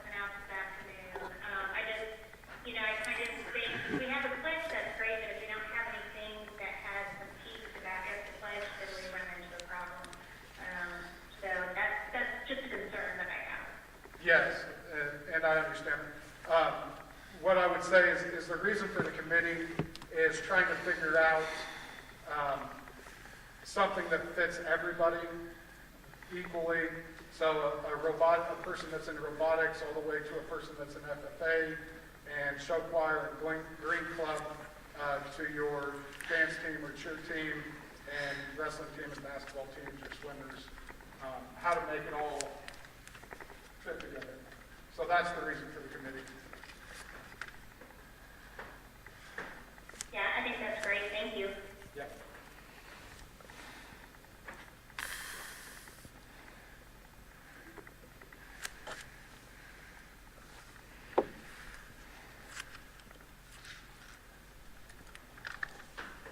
You have any questions? Jennifer, Jennifer, you have questions? Mark and Dana kind of asked the ones that I was going to ask. I have comments when we get to the discussion part of the motion, but I don't have any more questions. As one of the questions I have is why aren't some of these clubs meeting virtually right now? Because you mentioned that debate was happening virtually. Why aren't these things happening virtually right now? But it's my assumption that some of them are. It's, that there may be work and other things that they could do that would be better in a face-to-face, in-person thing rather than just meeting. FCCLA, ProStar, some of those things that just for me seem to go better in a face-to-face component. Things like our jazz bands, things like that, they can play on Zoom. They are playing on Zoom. However, if we're going to prepare for a potential state music competition, it might be better to have them and have the option to have them together as a group. Okay. Laura, your question, or you think of a question? Sure. And correct me if I'm wrong, but did we have some class changes where you were, like your auto mechanics, and this is classes, not clubs, but we're doing some things in person? Or is that? Yeah, the auto mechanics not is right? from the Alternative Center. Okay, I'm not okay, sure I on couldn't that. remember where those came from. We do have one group that is coming in, that we've talked, and that's Garden City Community College Welding. Okay. Because we've got the welding facilities, it's awful hard to learn how to draw that bead when you're doing it on distance. So, and it impacts kids' college credit that they paid for and worked hard to get. So as far as that, we've also talked about allowing kids to come in for community college biology lab as another college class that was presented in what they can do virtually, but they have had to get their way around that. And so for us, that's the one. And how is that going okay? Yep, seems to go fine. We have purchased a handheld, lack of a better word, fogger that we're able to use and clean each of the welding bays in between each group of kids that comes in, and so it seems to be working pretty well. Thank you. Thank you, Laura. Have you compared our district's or county's positivity rate with any of the other school districts' positivity rates to see kind of like, I mean, not necessarily just 6A and what they're doing, but have you looked at other counties and what their positivity rates and what that district is doing? Yeah, we meet every Monday, and we meet with Colleen Dries of the County Health Department, and we go through, Dr. Carlin, how many counties do you think we went through today? And it was likely, 6 or 7 counties that are having activities right now. Seward County, what was Seward County this week? 58%. Reno County's mid-50s. They talked about some of the counties around us are small, but their positivity rate is high. But part of it, Colleen would explain, part of it is the number of people being tested. Smaller sample sizes, I guess is what she would say. Okay. But, yeah, we do look at that. Okay. And did you compare it to, say, Wyandotte County? No, we haven't. We just haven't participated in Wyandotte County, so I don't see Wyandotte County's numbers. Okay. But we can find that out. Colleen's pretty good about that. Okay, so Wyandotte County is approximately our same positivity rate. They're in the 40 percentiles as well. Yeah.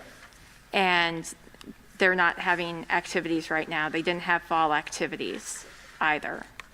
and their demographics are probably pretty much very similar to us with the free and reduced rate and the same type of district as we are. I mean, they're smaller, they're not a 6A.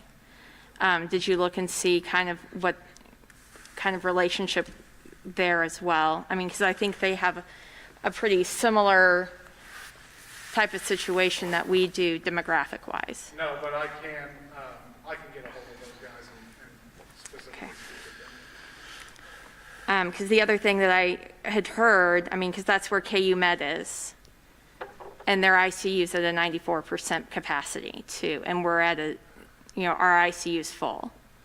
So that's something that was really striking for me when looking at that, is that they haven't had activities at all. So. So part of Wyandotte County would be KCK School District. Right. Yeah, and their activities start on January 4th, according to their website. That's what their plan is, but I mean, up until now, they haven't had any. Yes. And they still don't have any right now. So, and they're having people sign stuff in order to be able to start activities in January as well. You don't have anything like that in your plan? No. Okay. I got a couple. Okay, Alex. Thank you.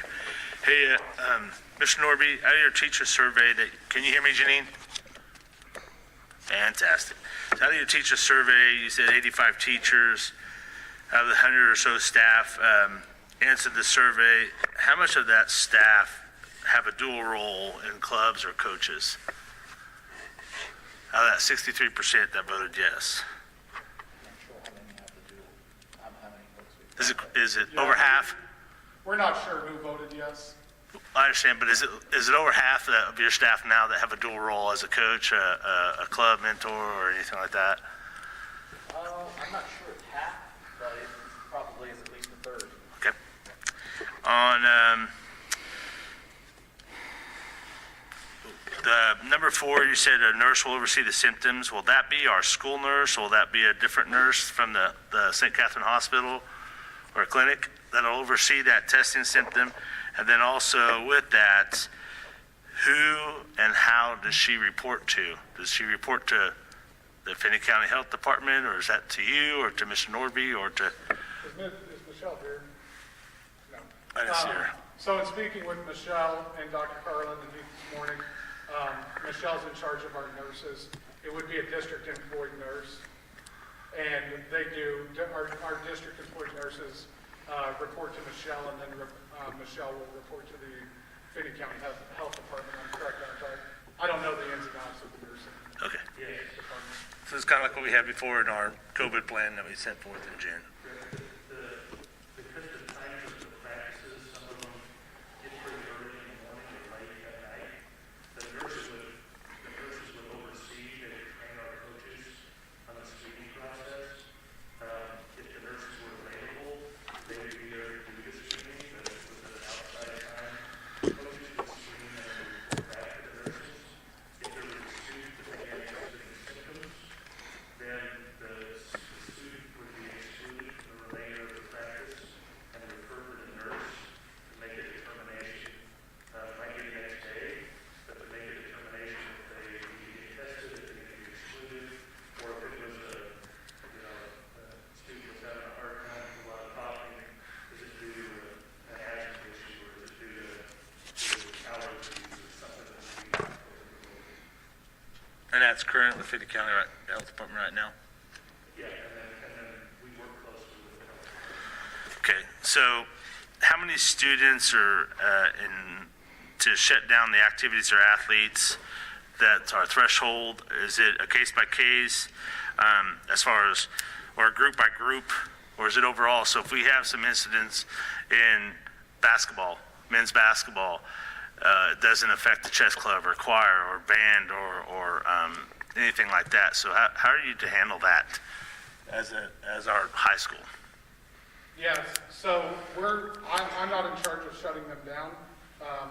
Michelle, along with the county health department, make a determination.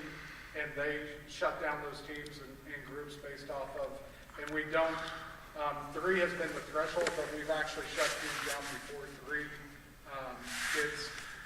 I think we shut down, Dr. Carlin, if I remember right, we shut down cheer with 2 students. Yeah. 3 is the normal number, and those are normally cases that they can't trace back to an outside of school transmission. So, but if the basketball has a problem, will that affect the other clubs? No. Was this going to be a group-by-group basis where we're going to have to revisit each and every group, or was this going to be kind of a blanket activities, blanket academics, or not academics, excuse me, athletics, to where 1 instance or 2 instances, whatever our threshold is, 3, shuts down everybody? It would just shut down that specific group. Okay. And some of our groups actually are segmenting their squads into smaller groups. And so it may only be one specific part of Bless you. a team. It may be the freshman team or the JV team or the varsity team. So with that statement, with that comment, thank you. Do you have coaches that cross over into other JV, high school, or chess club, or choir, or band? Yes. Are you going to have to mitigate that problem and separate them coaches and say, hey, you're just now here, you can't go over here? Or is that to where they're going to be tested when they cross over to a different group? So with our coaches, they social distance away from the team. They're constantly in masks. Where we've seen the problem is when there's not masks being involved,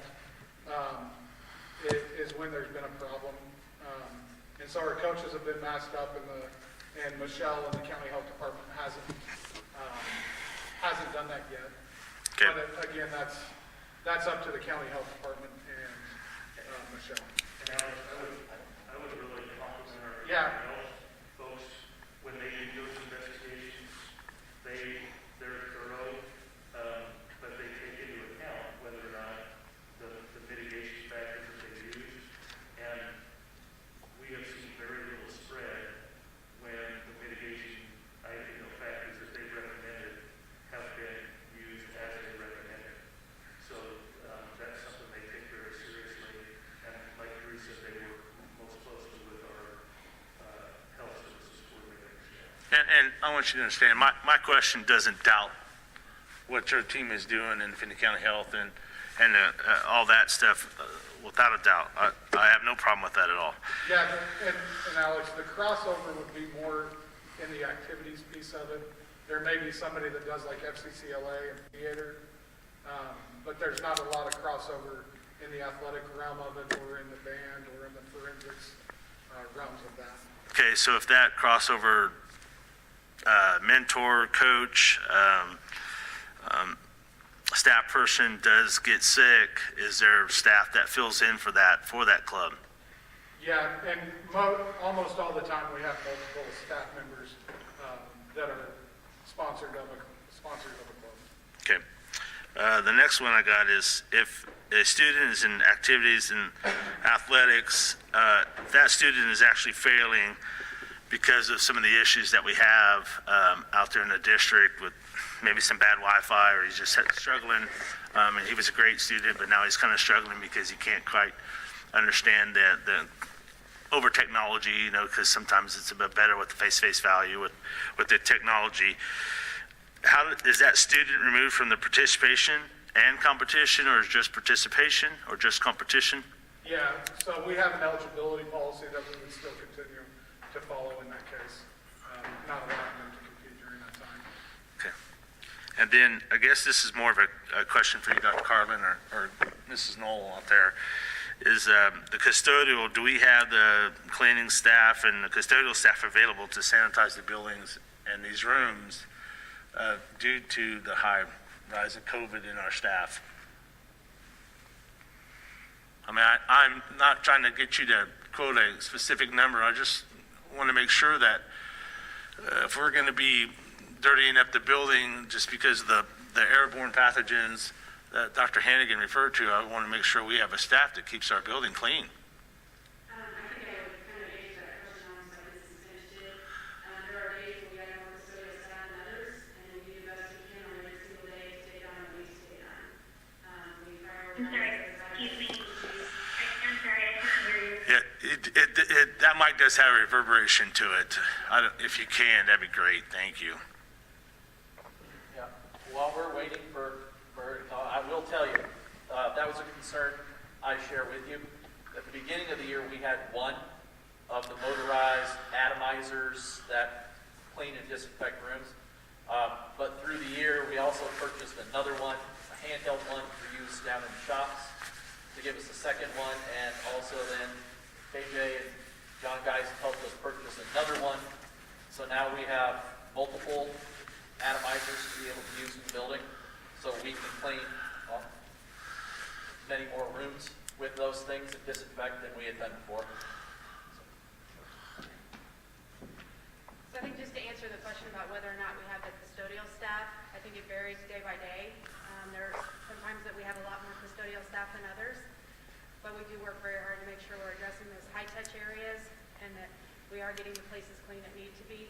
But there could be times where we may not, but it depends on the day. Sure, sure. I can't really give you an absolute answer. Okay. I can tell you, when we had graduation was the first time I saw one of those atomizers at work. And those of you who participated in graduations know that we ended up having 4 of them. And after every ceremony, they came in and were able to get the gym taken care of in less than an hour, I believe, using one of those handheld wands, going through each row, each handrail, all of those things. So they were able to turn that facility over pretty quick with multiple people and those atomizers as far as spraying the disinfectant. Okay, in that same regard, activity bus drivers, staff for that. Do we have plenty of staff if somebody was to go down? And I know we're only looking at 5 or 6 instances, but we're also not seeing a lot of clubs on here that's Mr. Tone wasn't able to, not because you couldn't provide it, it's because it's not under your purview, so. I think from a standpoint of bus drivers, we have just as many bus drivers as we have in the past. So the availability is there. It would just depend on what happens with whether or not we have the availability. But as far as having the drivers available, we have enough. It's just making sure that everyone's healthy enough to be able to do their duties. And the last question, I promise. January 11th, is that our first day back after break? No, What's January 11th to us? that's the next board meeting. Okay, thank you. And then with that. That's the next full board meeting. Thank you. On number 7, on your proposal, it says if approved, the board decision will be reevaluated at the January 11th board meeting to determine if the changes become permanent. As far as athletics, what is your tolerance or threshold of incidences minimum to be able to go permanent? Is it going to be the number of cases that we have abroad to other towns, other competitions, locally, or a combination thereof? Dr. Carlin, do you want to speak to this? So we would, just like we did in the fall, we would monitor that closely and track that information, and then we would report that back. There seems to be a good reason concern that we're shifting from primarily outdoor sports to indoor sports. The community still believes Might as well just come and get Mara's. Yeah, fine.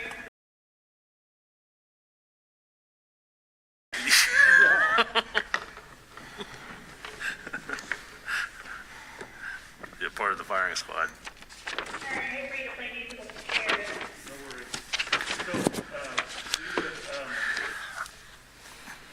Just similar to what we did in the fall, we would monitor the cases, the situation, all of our activities. We meet weekly with the health department to look at when we do go out of town to different competitions, or when we have people coming to us to kind of assess the level of risk that we have with our kids and the other teams or the other groups. And we would track that information and bring that information back. We would be looking at, again, Mr. Tone mentioned, I think the first time we talked about activities, that we're following all the CASHA protocols for individual sports. So we would monitor that to make sure those things are working. Our screening system, we work closely with the health department. And all through this, as I think was kind of implied, if there was an outbreak with any particular team, we would deal with that group or that activity and take a pause like we did, I think, with 2 different activities in the fall. But this is a little different. The community is not in the same situation we were in August when we started school. And most of the activities that we're talking about, I think all the winter activities are inside activities, where in the fall, the majority of our activities were outside activities. But we did have at least one activity that was an indoor activity in the fall. But what I guess I would kind of say in regards to that is our whole plan has been based on not following the smartest person's prediction or projection, but it's been to put protocols in place that we believe enhance safety, and then for us to monitor those protocols and for us to monitor our actual experience and work closely with the health department in this. And that's essentially what we would be doing, and then reporting that back to you in January, and making a final decision at that point if it makes sense to continue doing winter activities, or if it was appropriate to take a pause and not do those. There's a chance, I hope, by that point maybe we're not in level 6. We would still make that decision, but it may not have an immediate impact if we're not still in level 6. But the data will tell us that, what we see over the next few weeks. That's all I have. Thank you.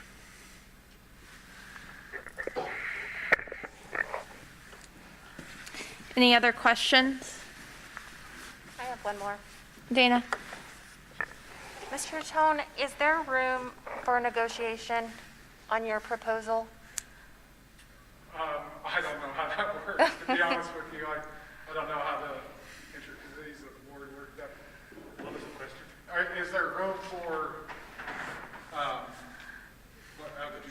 negotiation on the proposal? Yeah, I guess. Typically, we've tried to bring you something here that you could react to and not try to spend as much time here at the board table rewriting something. But if there's something glaring that's in there that you need to correct, I guess certainly we'd be open to that.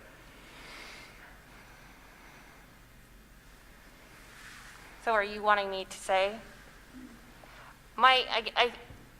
As so many, this is why we're here. We don't have a recommendation from the select committee because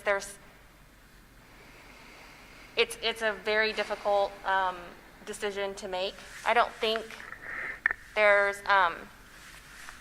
it's all right. We want our kids to play, they need to be involved. But is this particular time, is it right to start sports and activities before we start school? There's other rights to think about. And I feel like there's room for negotiation where when we talk about safety, and I really appreciate the questions that Alex asked, because I hadn't even really thought about that in terms of when our students travel. So do they have available custodians? Are they cleaning their buildings? The buses, those types of things, those are all safety things. Can we have our students start practicing, but maybe not competing right now? I'm just thinking of other things that make me, when I'm running through all the things I need to consider for all students and their parents and their coaches and keeping people safe. And you brought up possibly not competing. Just so you know, is Maddie still here? Maddie right there is our athletic trainer. She's talked with the people at Centura and other athletic training staff members. And we're not comfortable coming back and playing next week. We wouldn't start competitions until after Christmas break. Would be Maddie's suggestion is at least 2 weeks to get going with practices now and then move forward. So really everything before Christmas break, she would advise against. Does that answer your question a little? Competition-wise, right? So Yeah. practice but no competition. Yeah. But there's nothing set that says that, does it? I didn't see anything, but maybe I've overrun. Well, just on our events prior, I mean, there's none in December, in the month of December.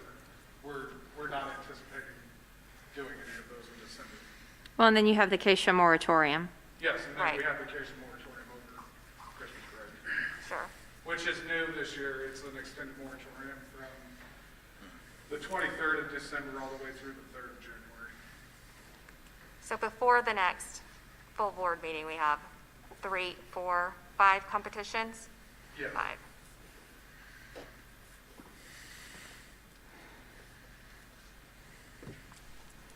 Thanks. Yeah. Yes. We do have we have an additional board meeting in December that's not in January. We do. We have the Thursday. Really, is that Mm-hmm. Yeah. It's the 17th or 19th? It's December 17th.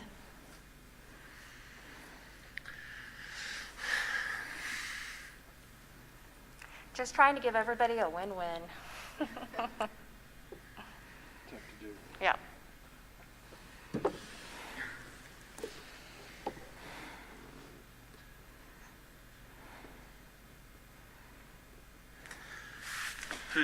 Do you want to, I got a question. okay. One more, sorry. Whose job is it to police all this? I know police is kind of I don't want it to be a negative connotation to this, but as far as oversee this, who's going to make the judgment call, like, hey, get your mask on or you're out of here? Is it just each group? It's everybody. I mean, everybody's policing it. It's Mr. Norby, it's myself, it's Dr. Carlin when he's in the building. He came up for some volleyball this year and, asked some people to put their mask on. It's everybody's. Yes, and mine to oversee the coaches and, make sure that the coaches are doing what they're supposed to be doing. I attend a lot of practices when I'm not out of town at the actual events themselves. Okay. Thank you. I don't think that's any different than what we're asking of the whole community. I mean, getting through this is everybody's job. It's kind of everybody's responsibility. Not necessarily policing, as you said, but everybody doing their part. I couldn't agree more. And one of the things that has been brought up is what can we do to further extend into the community to encourage that? Yeah. And some of our coaches have talked about trying to do media campaigns in conjunction with the Finney County Health Department. I know our girls basketball team is going to try to do a mass campaign, and they're hoping to work with the Finney County Health Department on that. Madam President, it might be appropriate, we talked a lot about tonight about our work with Finney County Health Department, and we're fortunate to have the director here in the audience, so it might be appropriate to give her an opportunity to make a comment, and if anybody has questions for her. At this mic. Ms. Dries, if you would like to come up to the stage and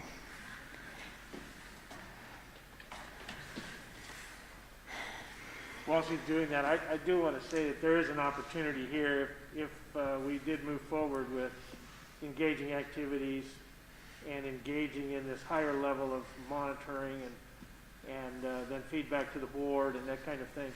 There's such an opportunity for the students to and the teachers to continue with the great work that they're doing, but to extend that into the community. Maybe it's the coaches, I don't know, but I'm not asking the teachers to do more.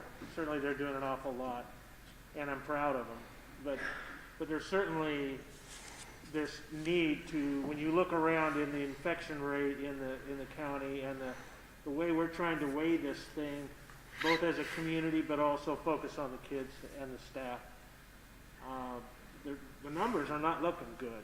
And so that's the one thing that makes it so tough to go the opposite direction from our plan.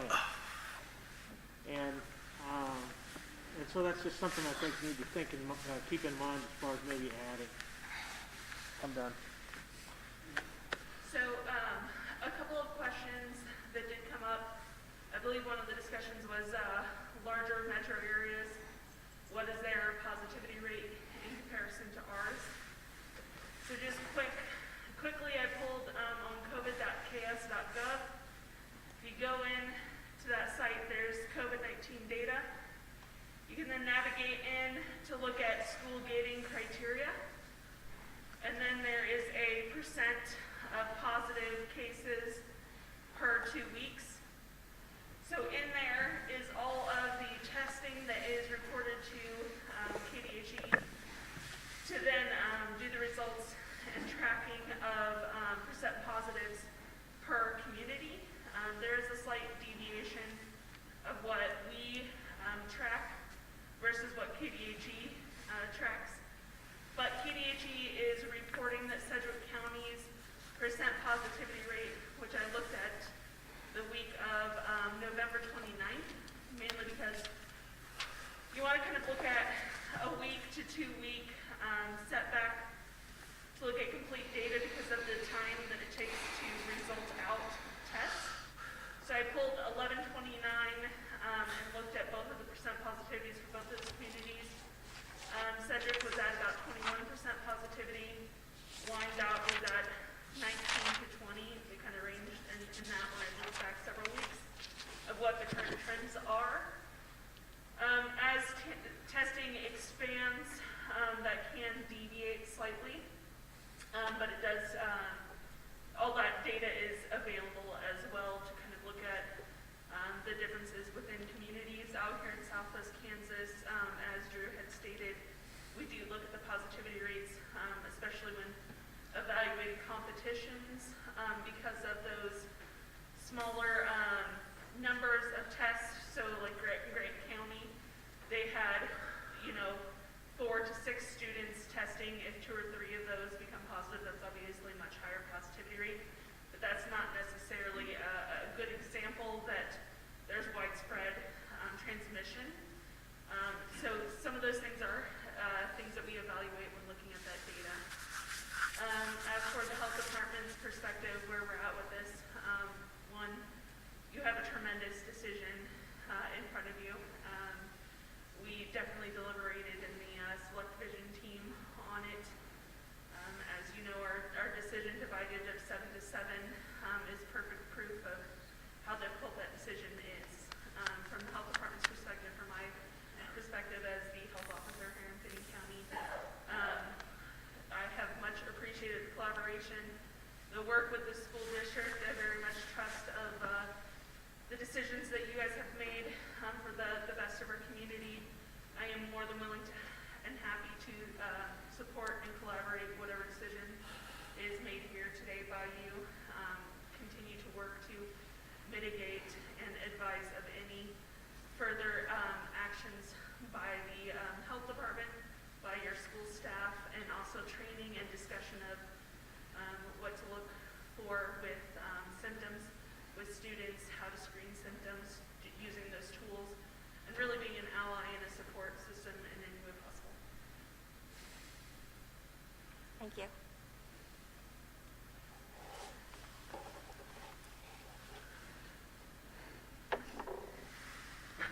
You voted as a member of the select committee.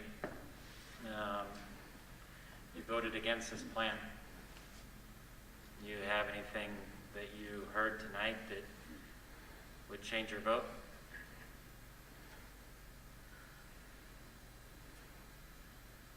From my perspective, from looking at our data, it's very difficult to make that decision when all of our students are home. Ultimate goal is getting all of our schools, or all of our kids back in school, and I believe that is on the forefront. I think in that same, I watched that video on my drive And it was a great collaborative effort on everybody's part that was in that committee. And I appreciate a lot of the discussion to make me see both sides of that. But I did have, and going along with Dr. Hannigan, your comments were a no on that, and it's a tie 7-7 in that committee, so it falls on us, thank you. But Dr. Burns also had some, I don't want to say negative comments, but she had some big-time concerns with this, and thinking that we're getting ahead of ourselves, and that January, mid-February, we could possibly potentially see our worst rate yet to come. And I don't know if that's due to the Christmas break, everybody getting together, speculatively speaking, or if that is the possibility of the athletics and activities, people getting together and taking that back home to mom and dad and grandma and grandpa and stuff like that. So have you talked to Dr. Burns lately? And not that you're not important, I'm just curious where her perspective was. So a lot of that is surrounding our normal disease prevalence and high times of sick and flu season within our community. So we usually see the highest number of just general viruses and infections January through April are usually our highest numbers there. And of course, looking at what our previous high points last year when the virus first came within our community, our previous high points were in May. So really looking at that tail end of flu season, but we were all at home. So it's going to be a much different expectation this year. A lot more movement of the virus, a lot more transmission possibilities, co-infections, those types of things to mitigate. Hey, to clarify, since I had pointed out Wyandotte County, I was looking at the 3rd, 4th, and 5th, and those were in the 30 percentiles, just to clarify, since you pointed out 29%. I'm looking at the Wyandotte County COVID-19 hub. So those were the dates that I was looking at.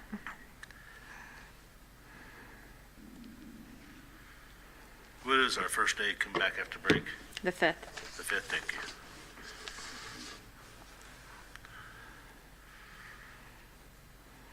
I've had to count the number of days in winter break quite a bit.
Madam Chair, I wonder if, I mean, I have some real concerns, but I do want to have discussion.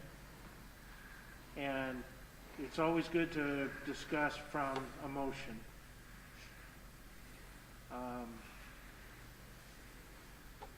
It could fail for lack of a second. I suspect it would not.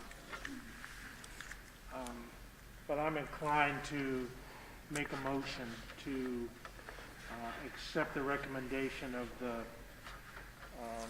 proposal from the activities director for purposes of getting it onto the table for discussion. Okay. There's a motion to approve the proposed revisions to USD 457 athletics and activities protective measures submitted by Drew Tone. Is there a second? Second. Second by Jennifer. Discussion? Do you want to start, Mark, since you made the motion? I suppose I doomed myself to that. Yep. But I think it's a very valid question, given the numbers in the community and the health concerns. And certainly the focus that we have had for some time on the two key areas, and that is functioning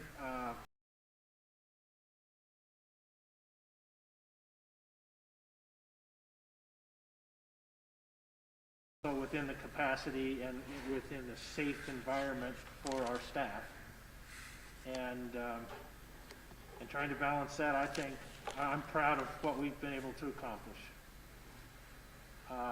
It's a logical proposal that Drew and the activities crew bring to us for the high school particularly, and having past kids graduate from here, it's you want kids to have a great senior year.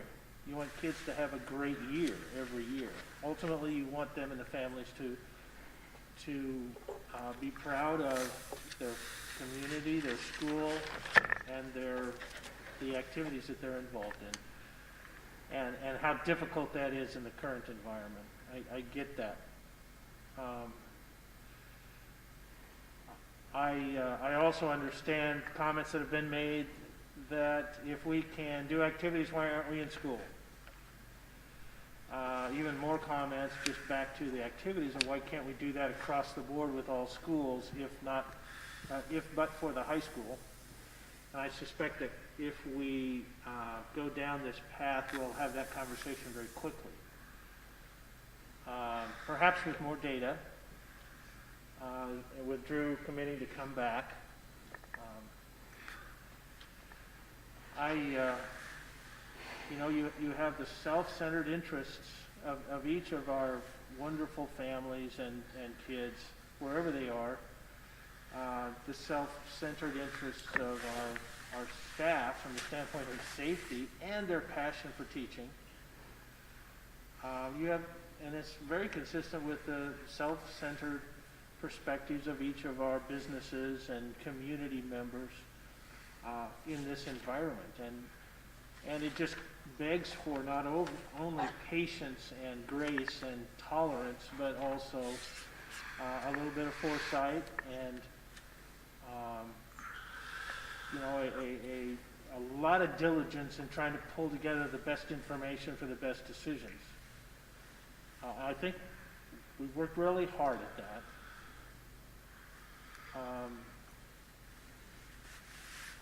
And people have already said it's not an easy decision, and so you're going to be wrong no matter what, or right no matter what.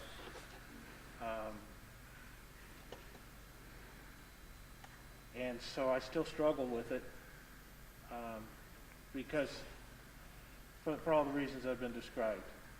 Kids deserve the best, and if we expect the most from them, we want to provide them every opportunity to demonstrate that. And yet we also have the most vulnerable within the community.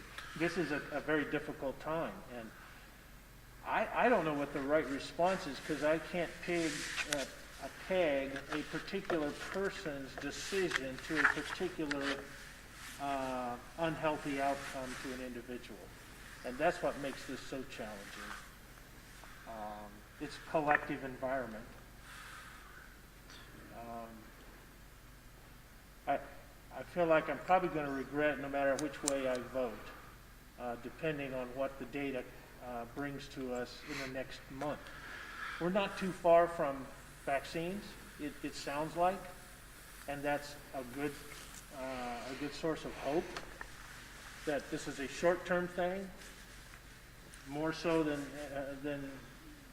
ever before, I think. And so there's an argument for delay and caution. There's a reasonable proposal on the table from our activities director. And then there's that other stuff that I've described of, well, if we can do activities, why aren't we in school? It's the best place for the kids, et cetera, et cetera.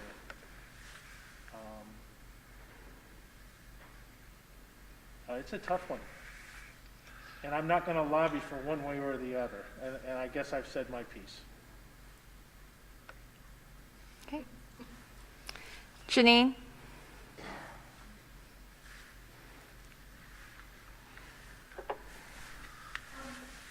Kind of where Mark is at.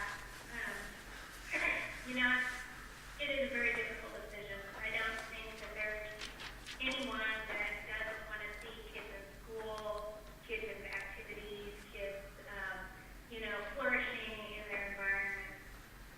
The reality is, though, we still are in the midst of this pandemic, and our community rate doesn't seem to be getting low, it seems to be getting higher. And so, overrunning the medical community is a huge concern for me, particularly when there's really no good answer.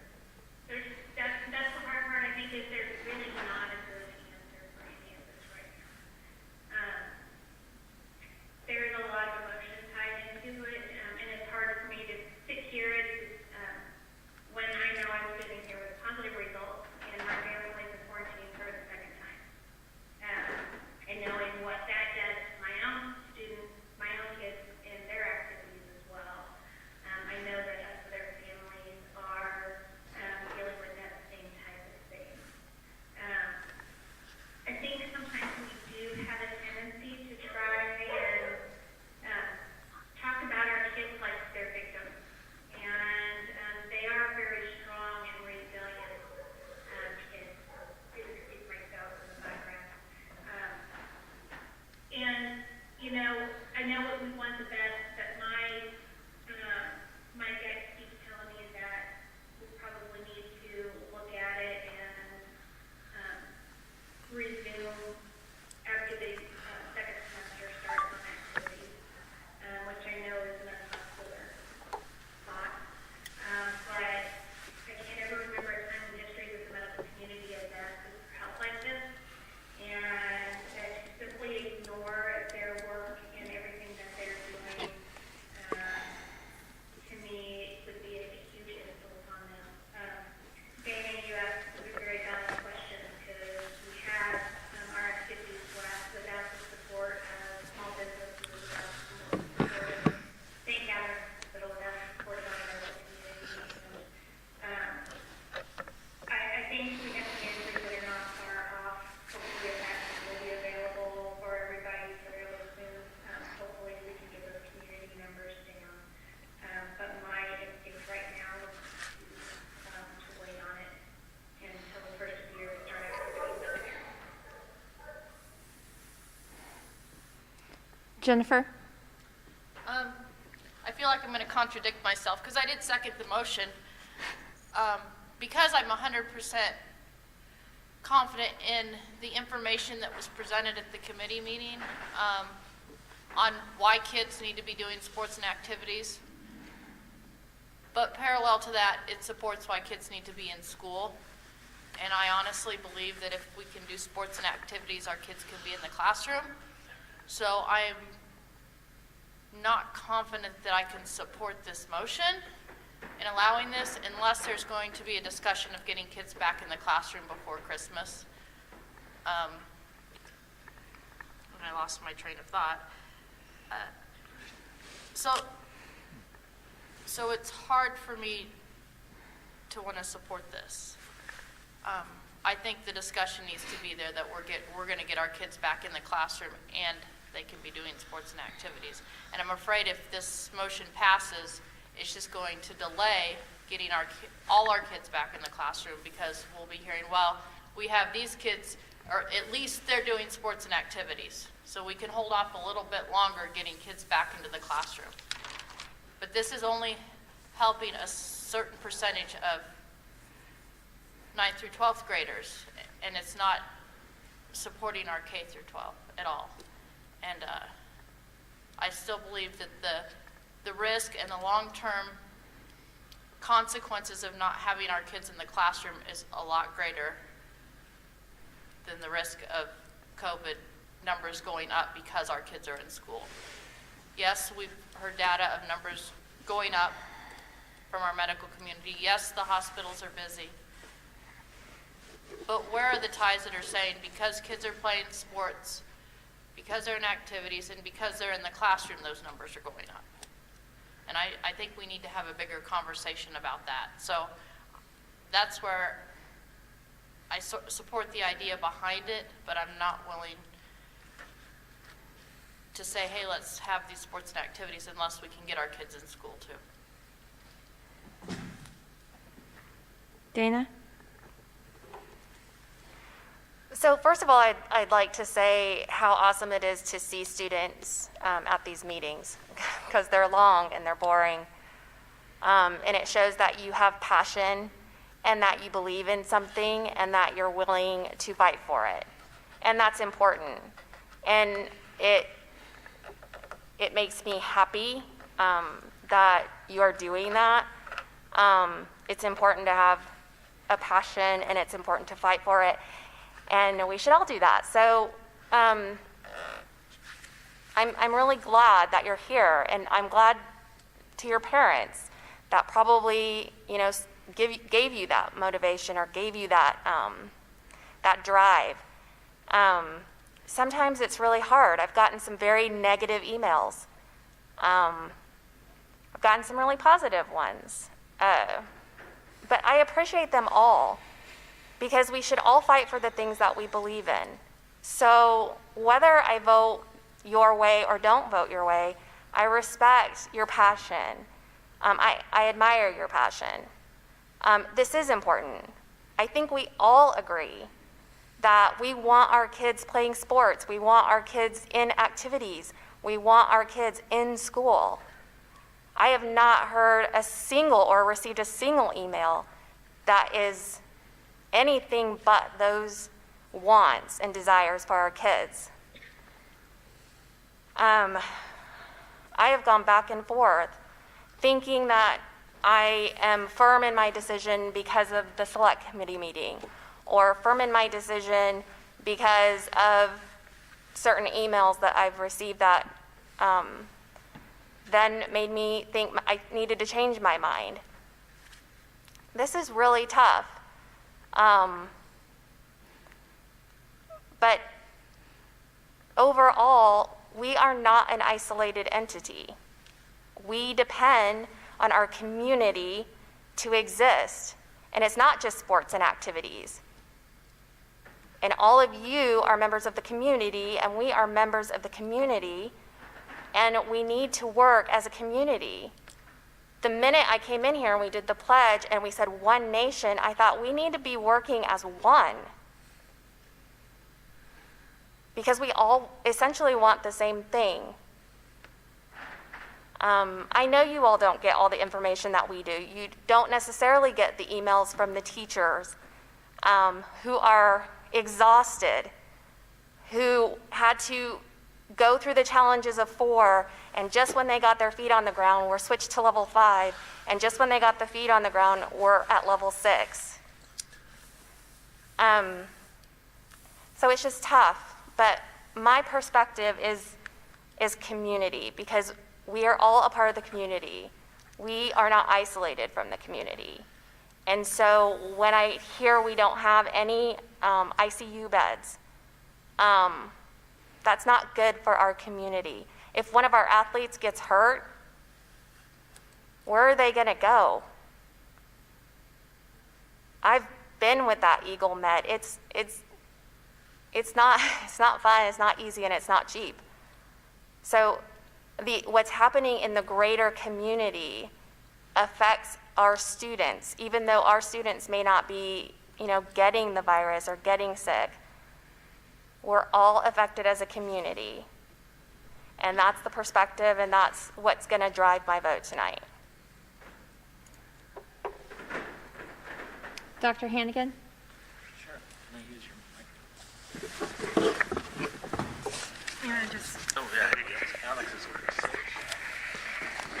first, I noticed tonight that when things get tough, that's when you understand how good leaders you have. I want to say that this board made an absolutely perfect decision when it chose Laura. and Alex for his leadership.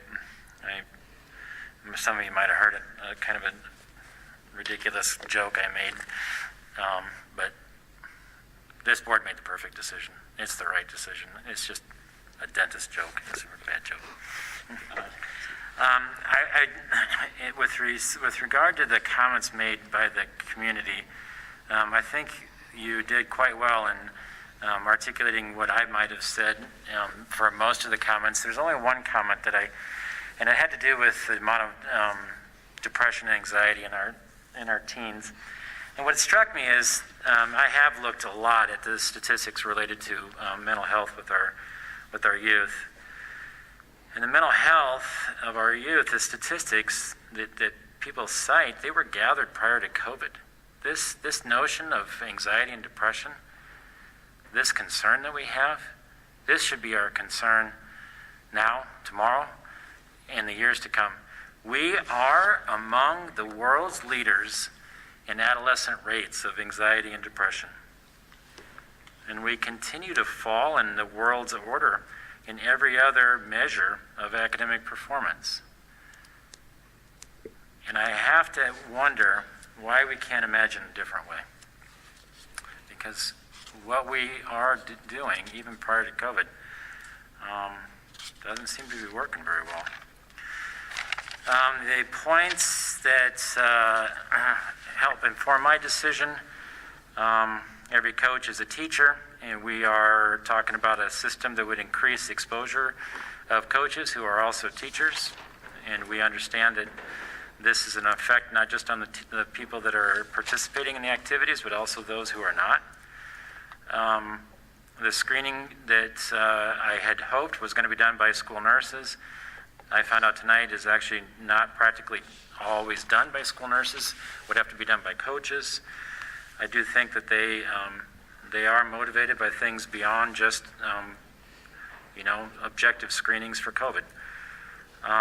This request is for only the high school. I find a little trouble in the fact that the other schools are not represented in the plan that's presented to us tonight. There was a considerable amount of concern about the fact that this is not applicable to the lower grades. That concern being expressed on the select committee.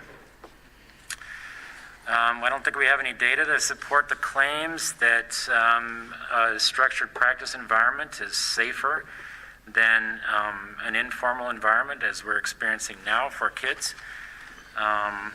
Safety with regard to a school environment or an informal environment, that safety is the call of the health department. I don't think, certainly I'm not in a position to make decisions about what's more safe. We also know that the infection rate is, we were ingloriously one of the top 25 counties in the nation. I do also have serious concerns about where the kids go if they're injured during sports.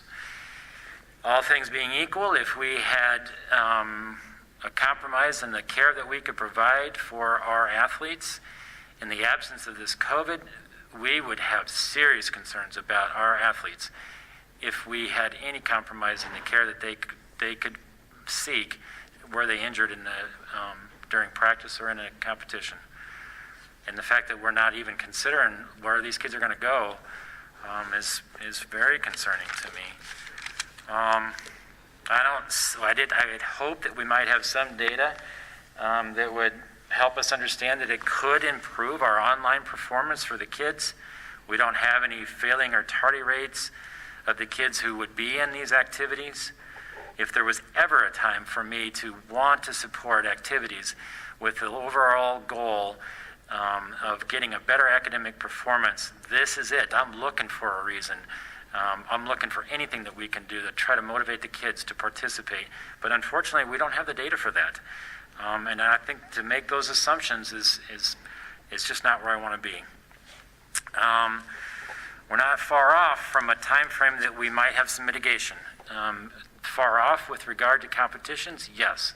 Far off when you're looking at 3 months, 4 months, 5 months, and the mental health of our kids, yes. Every day is a grind, but in the grand scheme of things, we're in the last half of the fourth quarter, if you will. Yes, those competitions are very important to the individuals who will miss them, but in the grand scheme of things, I hate to see us let up in the last half or the last part of our trouble.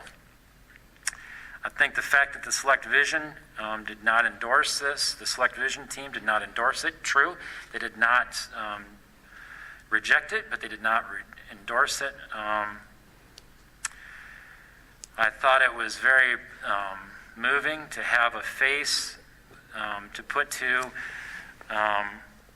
COVID infection. Thank you, Callie, if you're still here. It's very easy to talk about these things in the abstract. It's also easy to think that, well, if you don't die from it, then, you recover. That's not true. The morbidity from this, the effects of this, will be felt by people who've been infected for not just months, but potentially for years. And some of these side effects, they don't measure in the statistics. What it really comes down to is our county health department voted against the plan. Now, there's been some some speculation that they have room, the fudge room, that maybe they don't really want to see us reject the plan, but in the end, when they had to vote, when they had to say thumbs up, thumbs down, they said no, that they couldn't support the plan as it's written. I pledged, I think as many others here did back in June, that I would follow the advice of the health department. And I can't see anything that would make me change my mind about that. Those health department officials are not just physicians, they're also parents. They are also quite aware of what anxiety and depression is in kids. I don't think any of us would have more experience with that than Dr. Burns herself. They are able to see what anxiety and depression does to our kids and what improves anxiety and depression. They are not just infectious disease experts, they are also healthcare providers. That's all I have.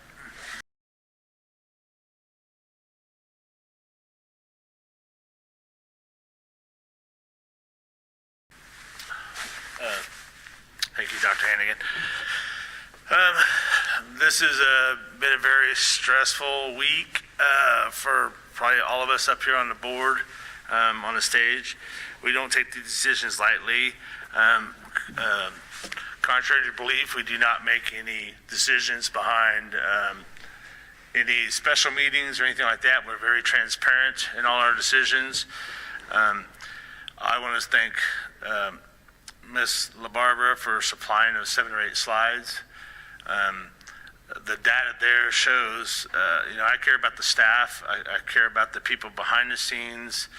I care about the students, whether the students are impactful or to the staff. I'm not 100% sure. I'd have to see data on that, but there is no positive rate on students. There's no positive rate on little ones, big ones, tall ones, small ones, but the staff is. And the staff is what guides our students. The staff is what teaches our kids to make better leaders in the future. Sometimes activities are a part of that, and athletics are a part of that. But as far as good students, we depend on those staff. We depend on the staff to keep the building clean, to drive the buses, to open up the schools early in the morning. I'm torn. I want to see these students that showed up tonight, I want to see them succeed. I want to see them participate as soon as possible, but not at the risk of our staff, our community.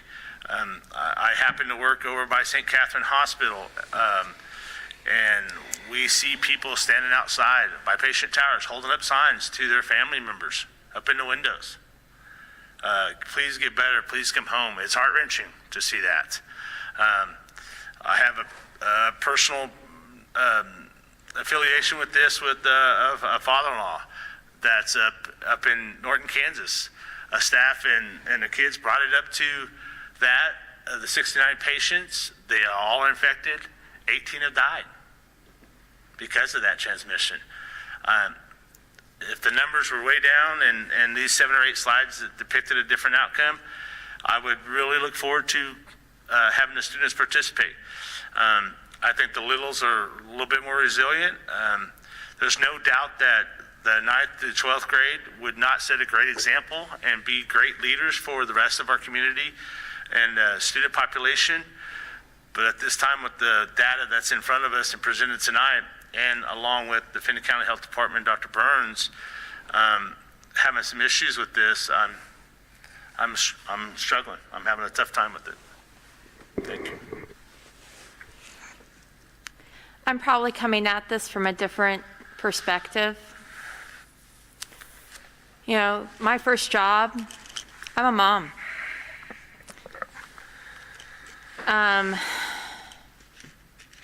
That means I'm a football mom. I'm a band mom. I'm a swim mom. I'm a baseball mom. I'm a robotics mom, which means when I get home, I'm maybe having a lot of explaining to do because go Buffs, they just took first place in a whole bunch of stuff today at state. Congratulations, robotics team. I'm a chess mom, I'm a scout mom. I used to be a soccer mom and a track and field mom. One of my first votes on this school board was to help build that football field. It was a well thought out plan. It made sense because we were under budget for this high school, so we had some money to be able to build that field. We were able to put a press box on the visitor side because it was cost efficient for the taxpayers. I agreed and voted in favor of returfing Memorial Stadium because it made sense to upkeep that facility. I voted in favor of a boys swim team. I voted in favor of a middle school cheer team. I even tried to bypass the regular policy so we could get the middle school cheer team going in time so the wrestling team could have that middle school cheer team because I thought it was that important. And I thought it was also important that our principals at Horace Good and Kenneth Henderson had control over that middle school cheer team, those middle school cheer teams, instead of an outside entity, so we could make sure that those girls and boys were going to school and maintaining grades. I also voted in favor of an all-weather track at Memorial Stadium because I felt like the middle schools needed to be able to have their track events. I've also helped make sure that we had robotics throughout the district. I've also seen the expansion of Science Olympiad, the FACS program here at the high school, expanding theater, choir, orchestra, and band have also had my support. Every proposition that has been brought before this board for an activity or a sport has been thoughtful and intentional. And I voted in favor of it because it has had the students' best interests and the community's best interests. And I've always supported providing opportunities for our kids because I believe it's vital to their education, because it's just as important what they learn outside of the classroom as it is inside of their classroom.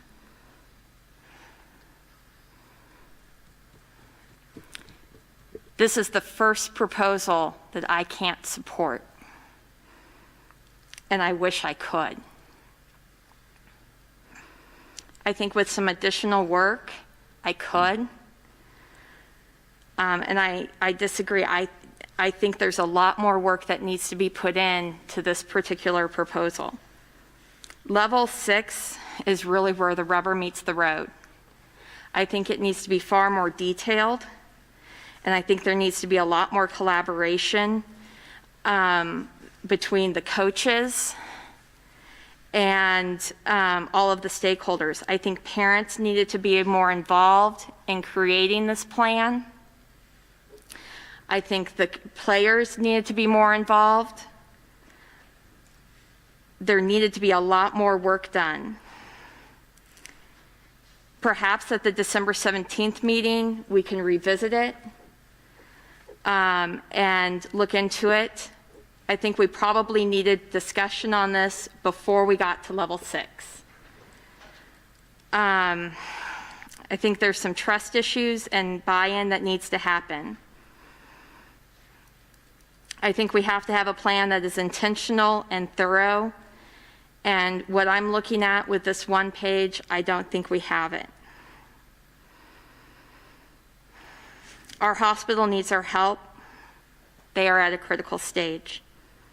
Our health department needs our help. Our nurses and doctors need our help.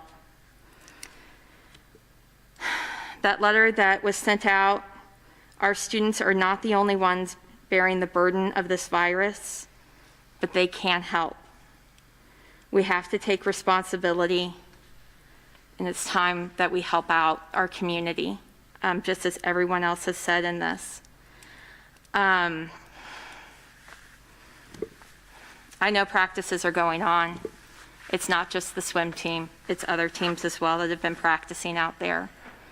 And I think that if we want winter sports to happen, we need to take steps to make sure that winter sports can happen.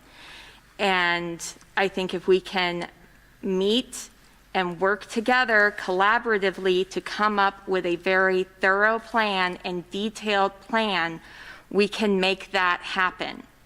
But right now, I don't think we have a measured response to level 6 to get us there. But I think we can get there. But right now, we're not there. But I hope we can get there because activities and sports are important and we need to get us there. Everybody needs it. I think the community does need it because we need that sense of normalcy, and our kids need it. But we need to make sure we're doing it in the right way. And unfortunately, I don't think this particular plan gets us there. Hopefully we can get there.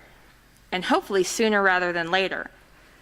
If we can do it before the 17th, hopefully maybe we can have a quick meeting to even look at it. But this particular plan, in my opinion, does not get us there. Does anyone else have any comments? I kind of want to circle back on Jennifer. things. I just wanted to point out, because it's been mentioned several times about the select committee and how their recommendation was tied. And there were comments by several of the ones that voted no that felt similar to myself, that they were for this. They wanted kids to be playing sports and activities, but one concern was that it wasn't helping out our K through 8 kids, or that kids need to be in school if we can do sports. So I feel like there was more support there, and this is my opinion just from observing, but there was more support there for this plan than it may necessarily say in the votes from the committee. And that's just speaking from my perspective on that. And this is how on the fence I am about this, because now I'm sitting here and listening to your discussions and making your points, and I'm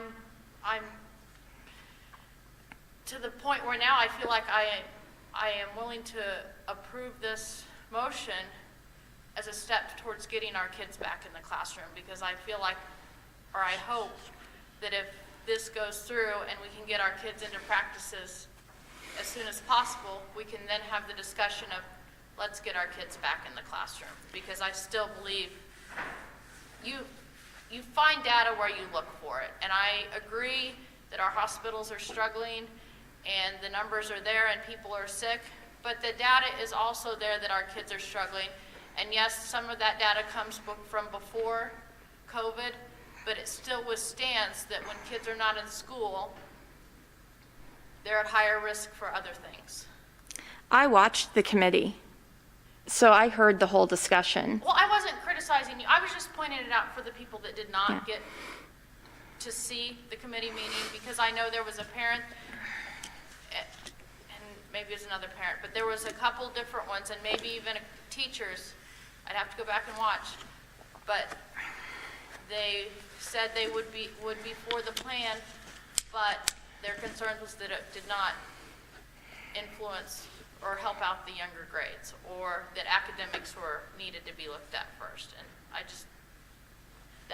said that was my perspective, but I do feel like that needed to be represented and communicated to those who couldn't watch the committee meeting.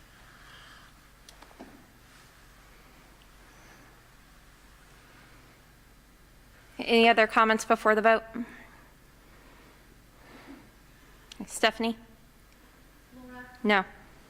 Dr. Lanigan? No. Dana? No. Janine? No. Mark?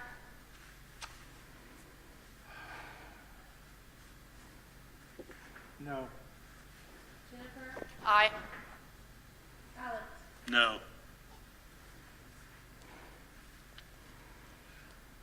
I would ask if we can Please. follow up. I would ask that we have a little bit of discussion on the next meeting, even if it's a short one, just to make sure we continue with what we think we've learned in our views, comments, testimony, and see what the next step is. I mean, even entertaining another version of a proposal, but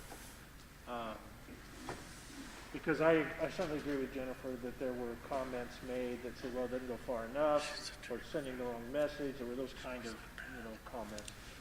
So I really like your comments, Laura, that frames more work. Yeah, I would really encourage maybe Mr. Tone to go back to the activities committee and maybe work with them to see if there's some other things that can be done, and collaborate with them to see if there's something that can be done.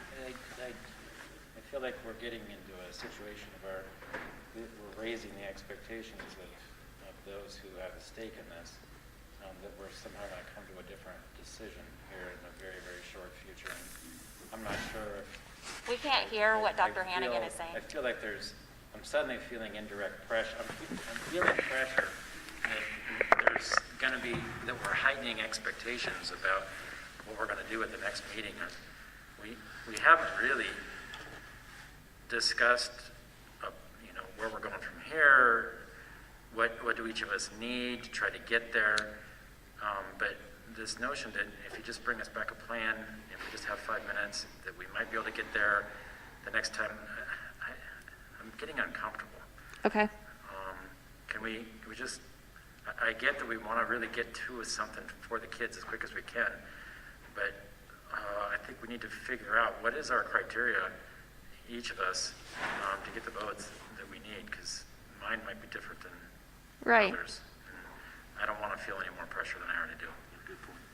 True. Very good point. I hope that people will temper their expectations of what's going to happen in the next meeting or two, because we already know what's going to happen with the virus.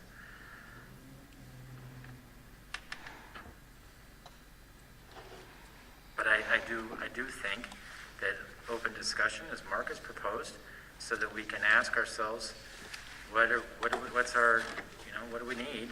What do we want? I do see, I very much want to discuss it more. Okay.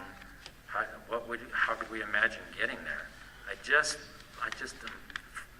a little concerned about some of the expectations we might be rising, but for goodness sake, let's keep the discussion going. Do you want to discuss it now or at the next meeting? No, at the next meeting. I'm sorry? I need to sit and think about what's Okay. been said. I need to decide on my own, where do I want to go from here? What do I need to see? Is there some compromise? Is there some bargaining that Dana's looking for? I don't know. I can't do it tonight, though. Okay. I'm exhausted.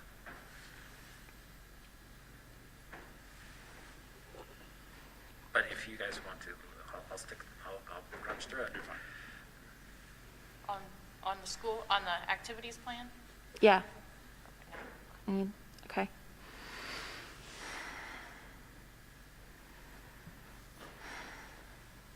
Well, if you have any thoughts between now and the next meeting or sometime this week, shoot them over to Dr. Carlin.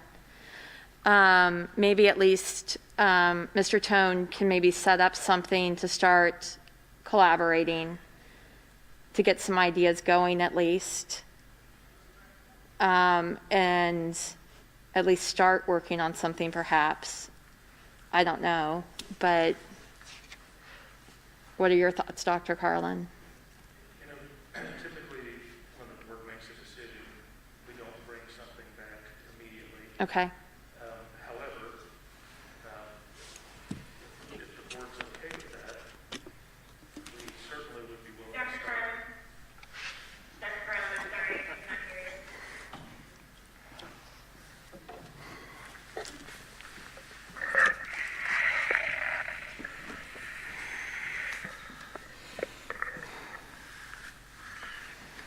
So typically, when the board makes a decision, we don't come back at the next meeting and ask the same question again.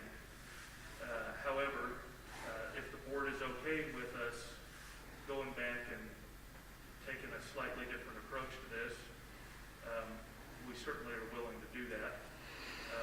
I think the issue at some point is probably worth revisiting, and there is an element of time here in terms of what the winter sports season is. But I would leave that up to the board. We certainly are willing to do that. But I would like that to be your consensus for us to move forward before we do that. You might want to just stay there. It might be easier considering where we are in the meeting. Okay. Thoughts? Well, I mean, I would certainly encourage that we continue to work on this, and so I hope we could find a consensus to continue to do that. It's obviously that important. That's a comment. I was hoping to prioritize some of the other discussion that has been brought up about getting kids back in school. Maybe, and I also don't want to encourage what that might mean, but we've talked about different levels or different ideas, and at this point, I'd like that to be the priority of discussion. Kids back in school as opposed to just focusing on that activity? Well, I mean, I don't know.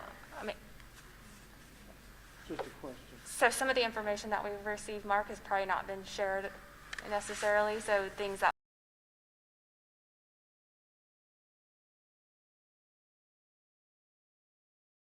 they didn't come to this meeting, but we were told that it might be possible that boy, I'm at the end of it today, that it might be something we discuss in the future. And to me, this has had its time, and I'd like to make that one a focus. I'm not opposed to coming back to this, but I would like to see that one come back to or such discussions come to the table and get some focus. Does that make sense? Because I'm not sure. Thank you. Yeah, and we do have, I think Linda's already started with the group, but that will be looking with our elementary kids of, you know, what strategies could we employ to get kids back as soon as possible. I mean, the goal has always been to have all of our kids in school face to face as normally as possible. It really is the data that has driven us to the point that the decision has been made to move to level 6. But we are, the state, I think the state board will be talking about this week, and we will be, our elementary group is going to be meeting this week, and we certainly will be looking into that. I don't know that those things are mutually exclusive. I mean, it probably would be a different group that would be working on other ideas related to activities, but we certainly agree the priority is to get kids back in school if we can. And I'm good with that, if one doesn't get tabled for the other. Thank you.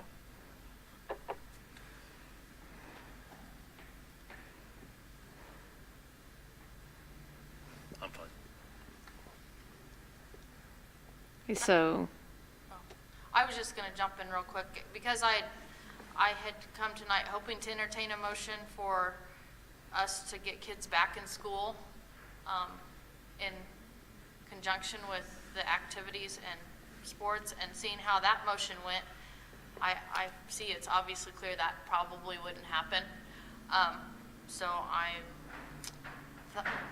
still feel like I need to speak out and discuss it, so is it appropriate for me to speak during open discussion on that, based on what was presented have from we, the community and the public comments? before we do that, have we given you muddy enough direction as to what to do? I saw several heads nod, but what I got was, there's two things you want us to pursue. One is what can we do to get kids back to school as soon as possible? And the second is, are there some alternatives that could be considered in terms of activities as well? Up and down the line. Yeah. Okay. I think Tim wants to make a comment. Where are we at? He's going to work on presenting us some things with getting kids back into school and some alternatives for the athletics proposal. Given that we always have a limited amount of time and resources, manpower, mental energy, and you're no exception, nor is your team. I feel like putting the activities ahead of some type of effort to try to get kids back in is not where my head is. Yeah, and the priority would be Yes. getting kids back first. Yes. And it would be a different group working on activities, but the That's priority would fine. be getting kids back in school. Yeah. And with our time too. If we, Janina's been we can only nodding pay in the attention so affirmative long. behind you, so. Yes. Okay. Okay, Jennifer, I just wanted to make sure he knew what he was Oh, doing. no, and that's then- fine. I just Okay. wasn't sure where we were Yeah, at before that we point. shifted gears. Okay, go ahead. I guess my question wasn't answered, though. This is board open discussion. I Okay, think we're good, so go ahead. I get to go first? Yeah. Okay. Well, this may be my longest board open discussion statement, or you hope it is, anyway. And I wrote this afternoon, so I wouldn't get off topic and ramble like I usually do. And some of it may sound repetitive or has changed based on some things we discussed. And before I go into a lot of details on why I believe it's so important to get our kids into school, I would also like to acknowledge that the back-to-school policy was voted in by the board that gave Dr. Carlin the authority to set levels based on information provided by the health department.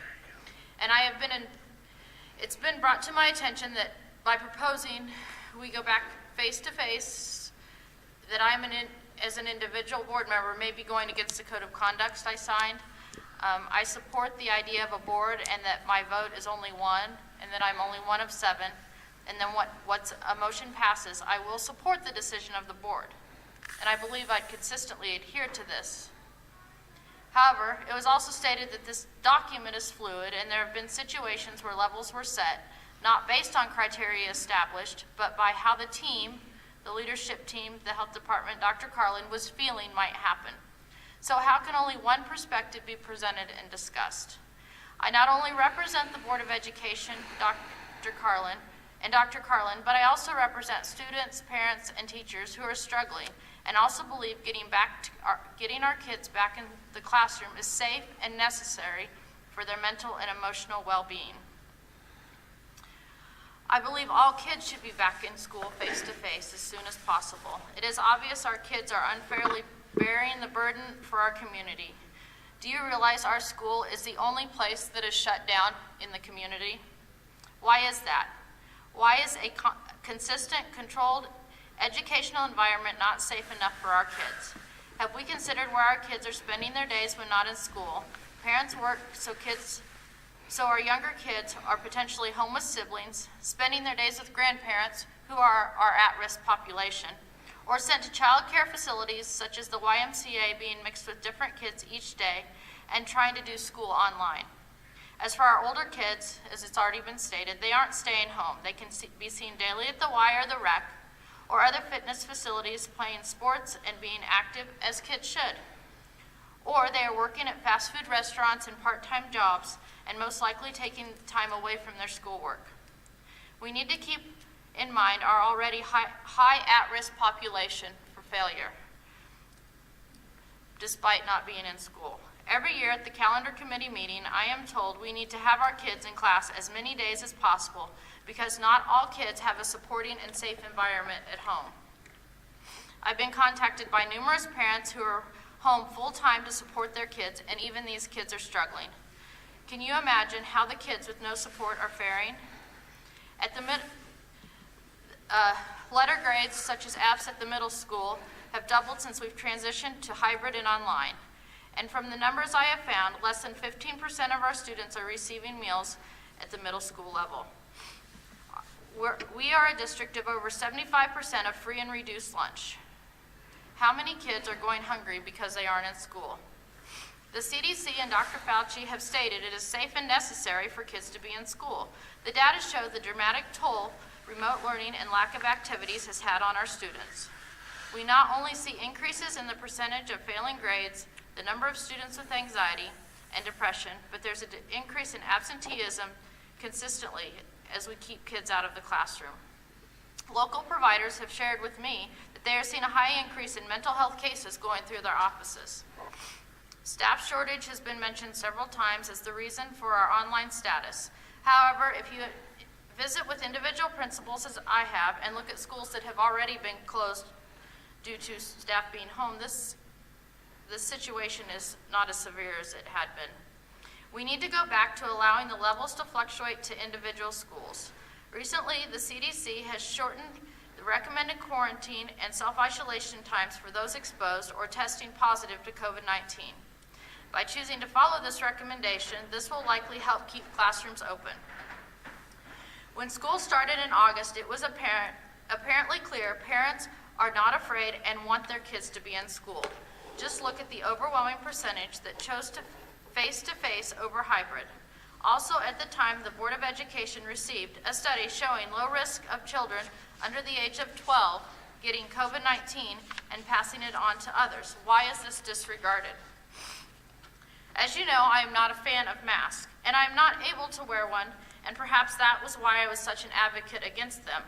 However, we went to school for 10 weeks in masks and adjusted classrooms as needed. Numbers of the COVID-19 were not going up as aggressively in schools as it was in the communities. So we must have done something right. And instead of continuing with this plan, we decided to shut down schools and throw our kids into the trenches of the community where the numbers are high. Where is the consistency in that? We need to keep in mind our already high-risk, at-risk population. Every year, that's a paragraph already read. I really think we need to have a bigger conversation, listen to teachers, parents, and students, because they all want to be in the classroom. And I think each and every day matters, that we can get them face-to-face. So that is why I hope that we can open this discussion up and look more into getting our kids back into the classroom and get back to monitoring schools individually as initially proposed in the approved plan. And thank you. I appreciate her comments, and that was one of my reasons earlier on I asked about the level 5, because it almost seems like there was reasons that was designed, but certainly I think if we can ever get to that point to get back into school, it seems like 4 is a lot more implementable by our staff and our families than 5. But that's something for later discussion. Janine, do you have anything for open discussion?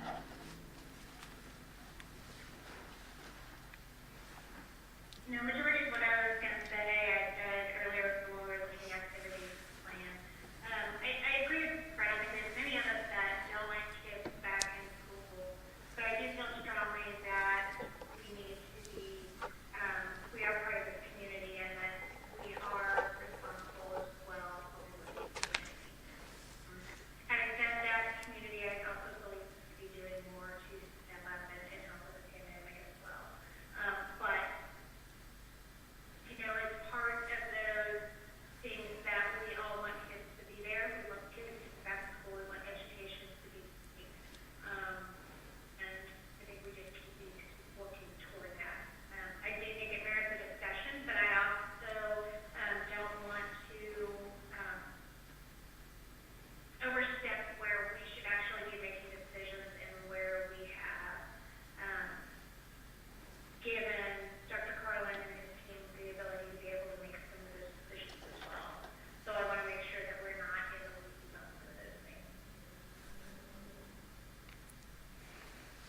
Dana, do you have any? Dana, do you have anything? I guess just piggybacking off of what Janine and Jennifer said, seeing the effort and the plan, although, Laura, I think you made good points, there was obviously a lot of time and commitment put into that. I see what our teachers are doing. We got a wonderful email with just loads of different things that all of our schools are doing to be innovative. In trying to find as much research as I possibly can to figure out what was the right answer for tonight, I came across some information about things that other countries or other schools are doing. And, they are working with their community. And as much as I said we need to support our community, we need to work with our community, we need to ask our community to work with us. And the things that stood out to me were, communities making buildings and hotels and banks and libraries available. I mean, we need to ask for help. We need it, and they need our help. And we can be more innovative, and we can ask our parents to make different sacrifices. One of the ideas was that one of the countries had was asking parents when they have a stay-at-home parent, would you be willing to keep your kid at home so that way those that don't have that home support can be sent to school? And I don't think that parents mind making these types of sacrifices for the greater good, and if it means getting all of our students back into school. So I don't know how you approach that, I know you all are working so hard, but how do we work better as a community to come together? I got an email from one community member, and as soon as this is over, I will want answers, because she asked the best questions. And she said, we live in a community that is willing to step up and help. And that is true. We saw the Hawk Closet at Horace Good. We see parents at Plymell doing amazing auctions and fundraisers. I mean, every school could have a story about how parents are willing to step up and help. And I really believe if we have a more collaborative effort, we can get our kids back in school, and that's what we need. And so I don't want to put forward any kind of statement that makes it seem like you're not working your bums off, because I know you are, and I know you're stressed, and I know you're tired. We all are, quite frankly. But we have to persevere, and we have to show our kids how these challenges can actually make things better. I agree with Janine. I don't want my kids to have a victim attitude. Oh, I hate not being in school. I get it. It stinks. But guess what? You get to wear your jammies today, and you were in school for 10 weeks, and why don't you pick up a new skill or hobby or something? It's all perspective. And so I keep thinking, when's that great? It's going to happen. It's going to happen. It's going to make education better. But we have to push ourselves to make sure we're all working towards the same effort. Because the community needs our kids in school as much as anything else. Small businesses, they need their employees to have their kids at school. So I agree with Jennifer. I don't know how to word that or propose that. So that way, we work even harder. We put a deadline to for ourselves. I don't know what that means or how that works, but I do support some actions and proposals that we're seeing that are showing us that we're getting our kids back in school as ASAP. Thanks. Mark? I don't have too much more to add, except to just keep working. Dr. Hannigan? Well, this idea of perspective that Dana hit on is something that's been foremost on my mind, specifically related to activities. And I touched on it tonight about how we leave this world in adolescent depression and anxiety. And we keep trying to improve the model we have instead of thinking about innovations to what we could be doing. And we find ourselves now in a situation where we can't rely on, $1 million turfs and synthetic tracks and coaches and assistant coaches and travel 4 hours and traveling teams. Where does it finally get us, when does it finally get us where we want to be? And this notion of we can't innovate with our kids in a way that they can be together and have activities and get the mental health that they need without having somebody with a whistle, without having it in a spectator environment, without keeping score, is really troubling to me. And it goes to the heart of why I have been so adamant about not building bigger tracks and bigger stadiums and adding more. It's because I ask myself, how is it getting us where we want to be with the kids? Because external measurements of these kids' lives tell us that we're not getting better with the kids. And we seem to just try to take it farther, travel more, compete more, add more. And now all of a sudden, maybe there's some possibility that at least a couple parents out there might ask themselves, well, maybe I should try to figure something else out for my kids' activities. My kids participated in sports. I had kids that were in state track, that medaled in state track. And you know what? The only time they really enjoyed a sport was when they were in a city league on a softball team. They didn't even know what hand to put the glove on, and I'm not exaggerating. And there were kids on that team, and I don't know if the Morin parent is here, but their kids are absolutely incredible players. And what did they do? They took my kids and they made them enjoy a sport for once. And yes, I am a product of what team sports and competition. I am the person who grew up where it was not positive. I'm the one whose parents followed around an older sibling because they could win, even though I was in the same sport. You want to talk about how these sports can make kids better? Well, I am a personification of how they can make a kid's life absolutely miserable.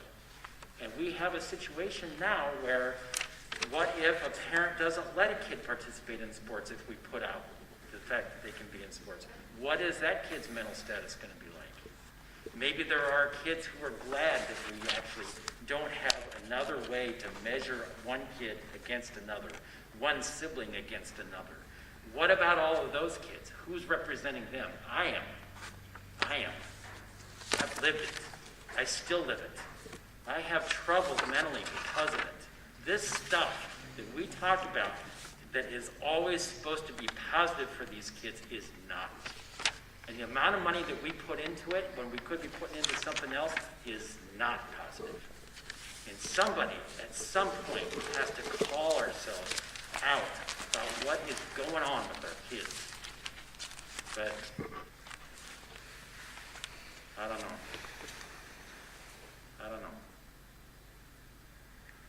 It breaks my heart, if you want to know the truth. We cannot imagine a different way for our kids.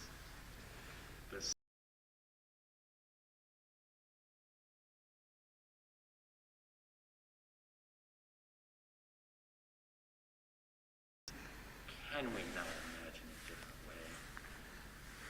I beg of you.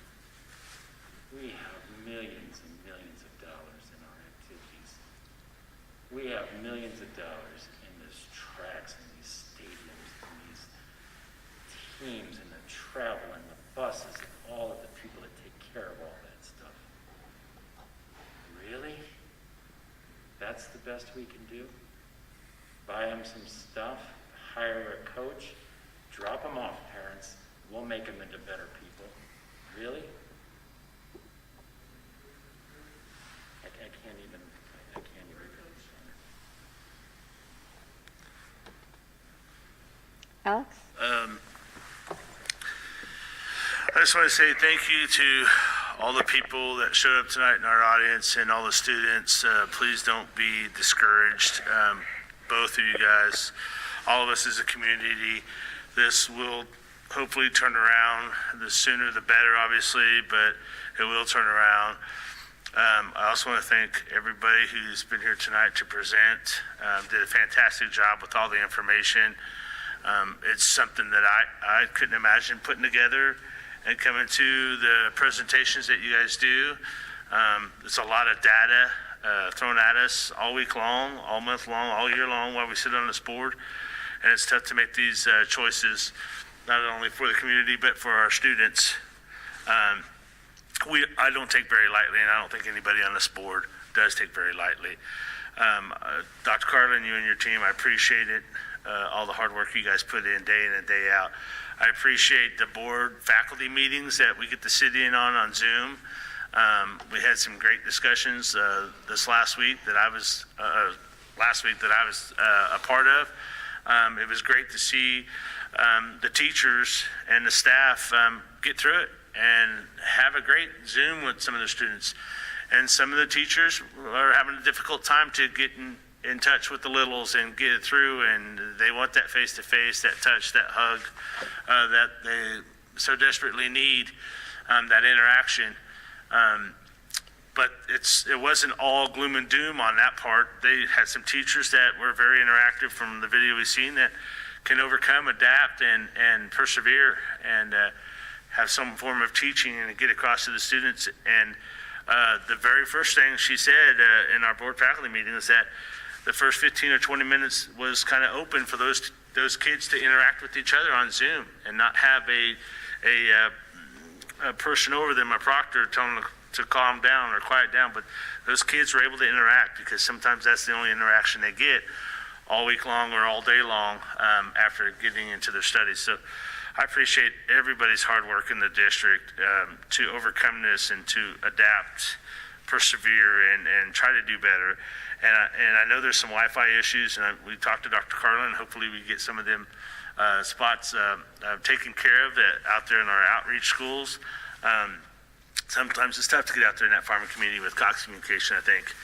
But I just want to let everybody know I appreciate everybody's hard work and presenting it to us. I know you guys have a tough job. And Coach Tone and Steve Norby coming in and presenting that as well. So thank you, and a big hand to the audience for sticking around. I really appreciate it. I wanted to thank everyone, especially those of you who stuck around for the entire meeting. This is one of our longer meetings. I usually try and have them a little bit shorter, so thank you for that. And I do hope that we can get something going with regard to it, with the athletics and with getting kids back in school. I think all of us want kids in school. I mean, all of the research is very clear. Having kids face-to-face with their teachers is what's best for kids. But we have other things to weigh and balance counter to that as well that Dr. Carlin is looking at. And that's why he made the decision that he did to go to level 6. And I know I've gotten a lot of emails saying, why didn't we go remote sooner? And I've gotten a lot of emails saying, why are we in remote? So, you know, it's a tough decision and it's a tough issue to be dealing with. And I appreciate the decisions that you've been having to make, Dr. Carlin, in dealing with all of that. And I appreciate the work that went into the proposals today, both from Mr. Guyman and from Mr. Tone. I just wish, like I had said, that we had had a little bit more detail, and it may be there and I just don't have it. And that may be, you know, my issue with regard to that. So I appreciate that and the work that the select committee did on both of those proposals, and getting that for us, and everything. So also I did attend the KASB conference, and those constitutional amendments did pass, just so everyone knows. And Jason Wimbolt was elected, so just so you all are aware and updated on that. So, I mean, I only got to do the round table as part of the KSB thing, and then I did the school law CLE to kind of advantage of that, get some training in. But it was a really good conference for what it was, since it was virtual, wasn't in person. So with that, the next meeting of the Board of Education will take place on Thursday, December 17th at 5 p.m. in the board meeting room, maybe at the Educational Support Center. Right now, tentatively, I'm going to say at 1205 Fleming Street in Garden City. I hate to do this, but it is a quarter till 10. Do we want to go ahead and proceed to the executive session, because we're probably going to need at least an hour to do that? Or do we want to have a longer December 17th meeting and handle our executive session there? I would prefer to do it at the next meeting. This has been an exhaustive, time. I don't know if everyone did their homework for the executive session. We deserve to do this again. It needs our, needs it. I can't do it tonight. Okay. And we would still be on timeline to handle the second step in January if we did it on December 17th. So do I have a motion to amend the agenda? I so move. Second. Any discussion? Okay. Can we just, are you okay if we just do a thumbs up? Okay, all in favor? Aye? Aye. Okay. Opposed? Okay. Do I have a motion to adjourn? So moved. Motion by Alex, second. Second by Jennifer. You don't, oh, I forgot your open discussion, Dr. Carlin. I'm sorry. Are you sure? I'm sorry. Okay. Are you sure? Well, real briefly. This is discussion, right? This is discussion.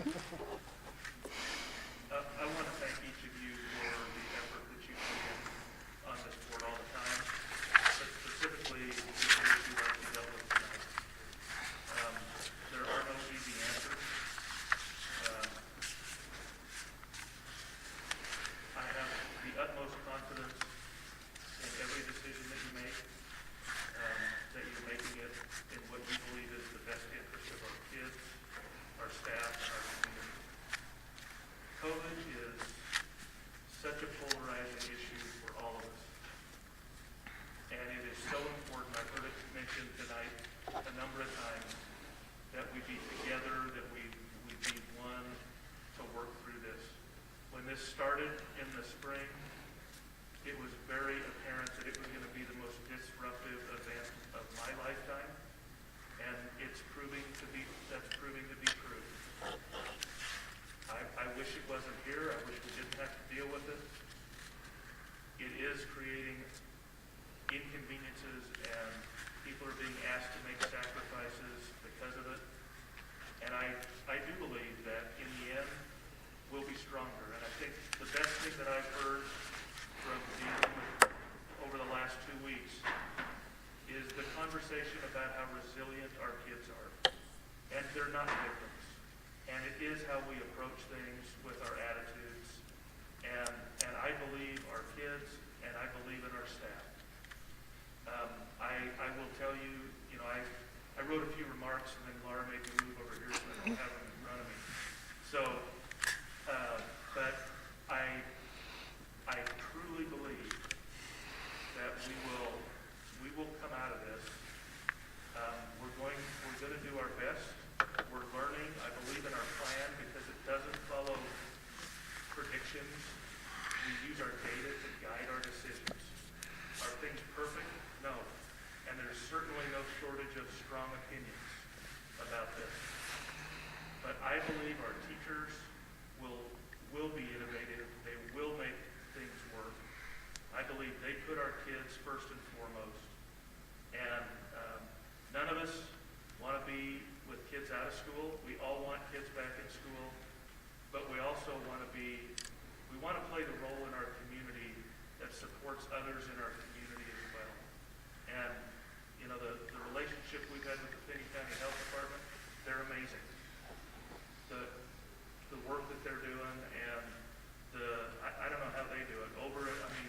The volume of cases that they've dealt with. And as I think Dr. Hannigan mentioned tonight, we look at a lot of numbers, but every one of those numbers is a case. That's a family.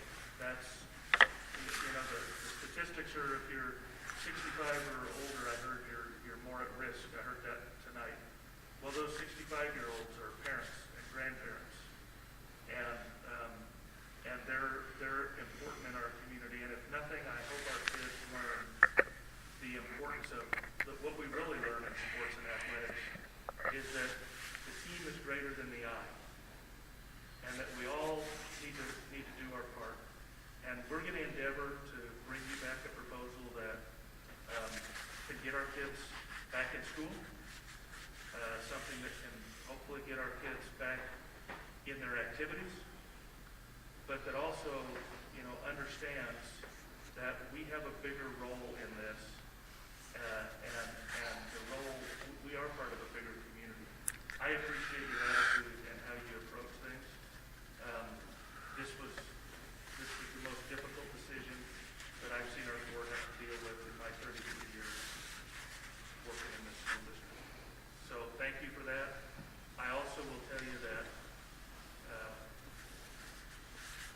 regardless of what your decision was tonight, we're prepared to implement the policy that you set, and we will go forward beginning tomorrow and implement the policy that you have set for this district. So, thanks.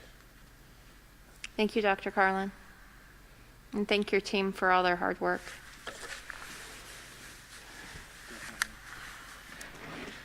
I have a question. All those in favor of adjourning? Aye. Aye. Opposed? Thank you.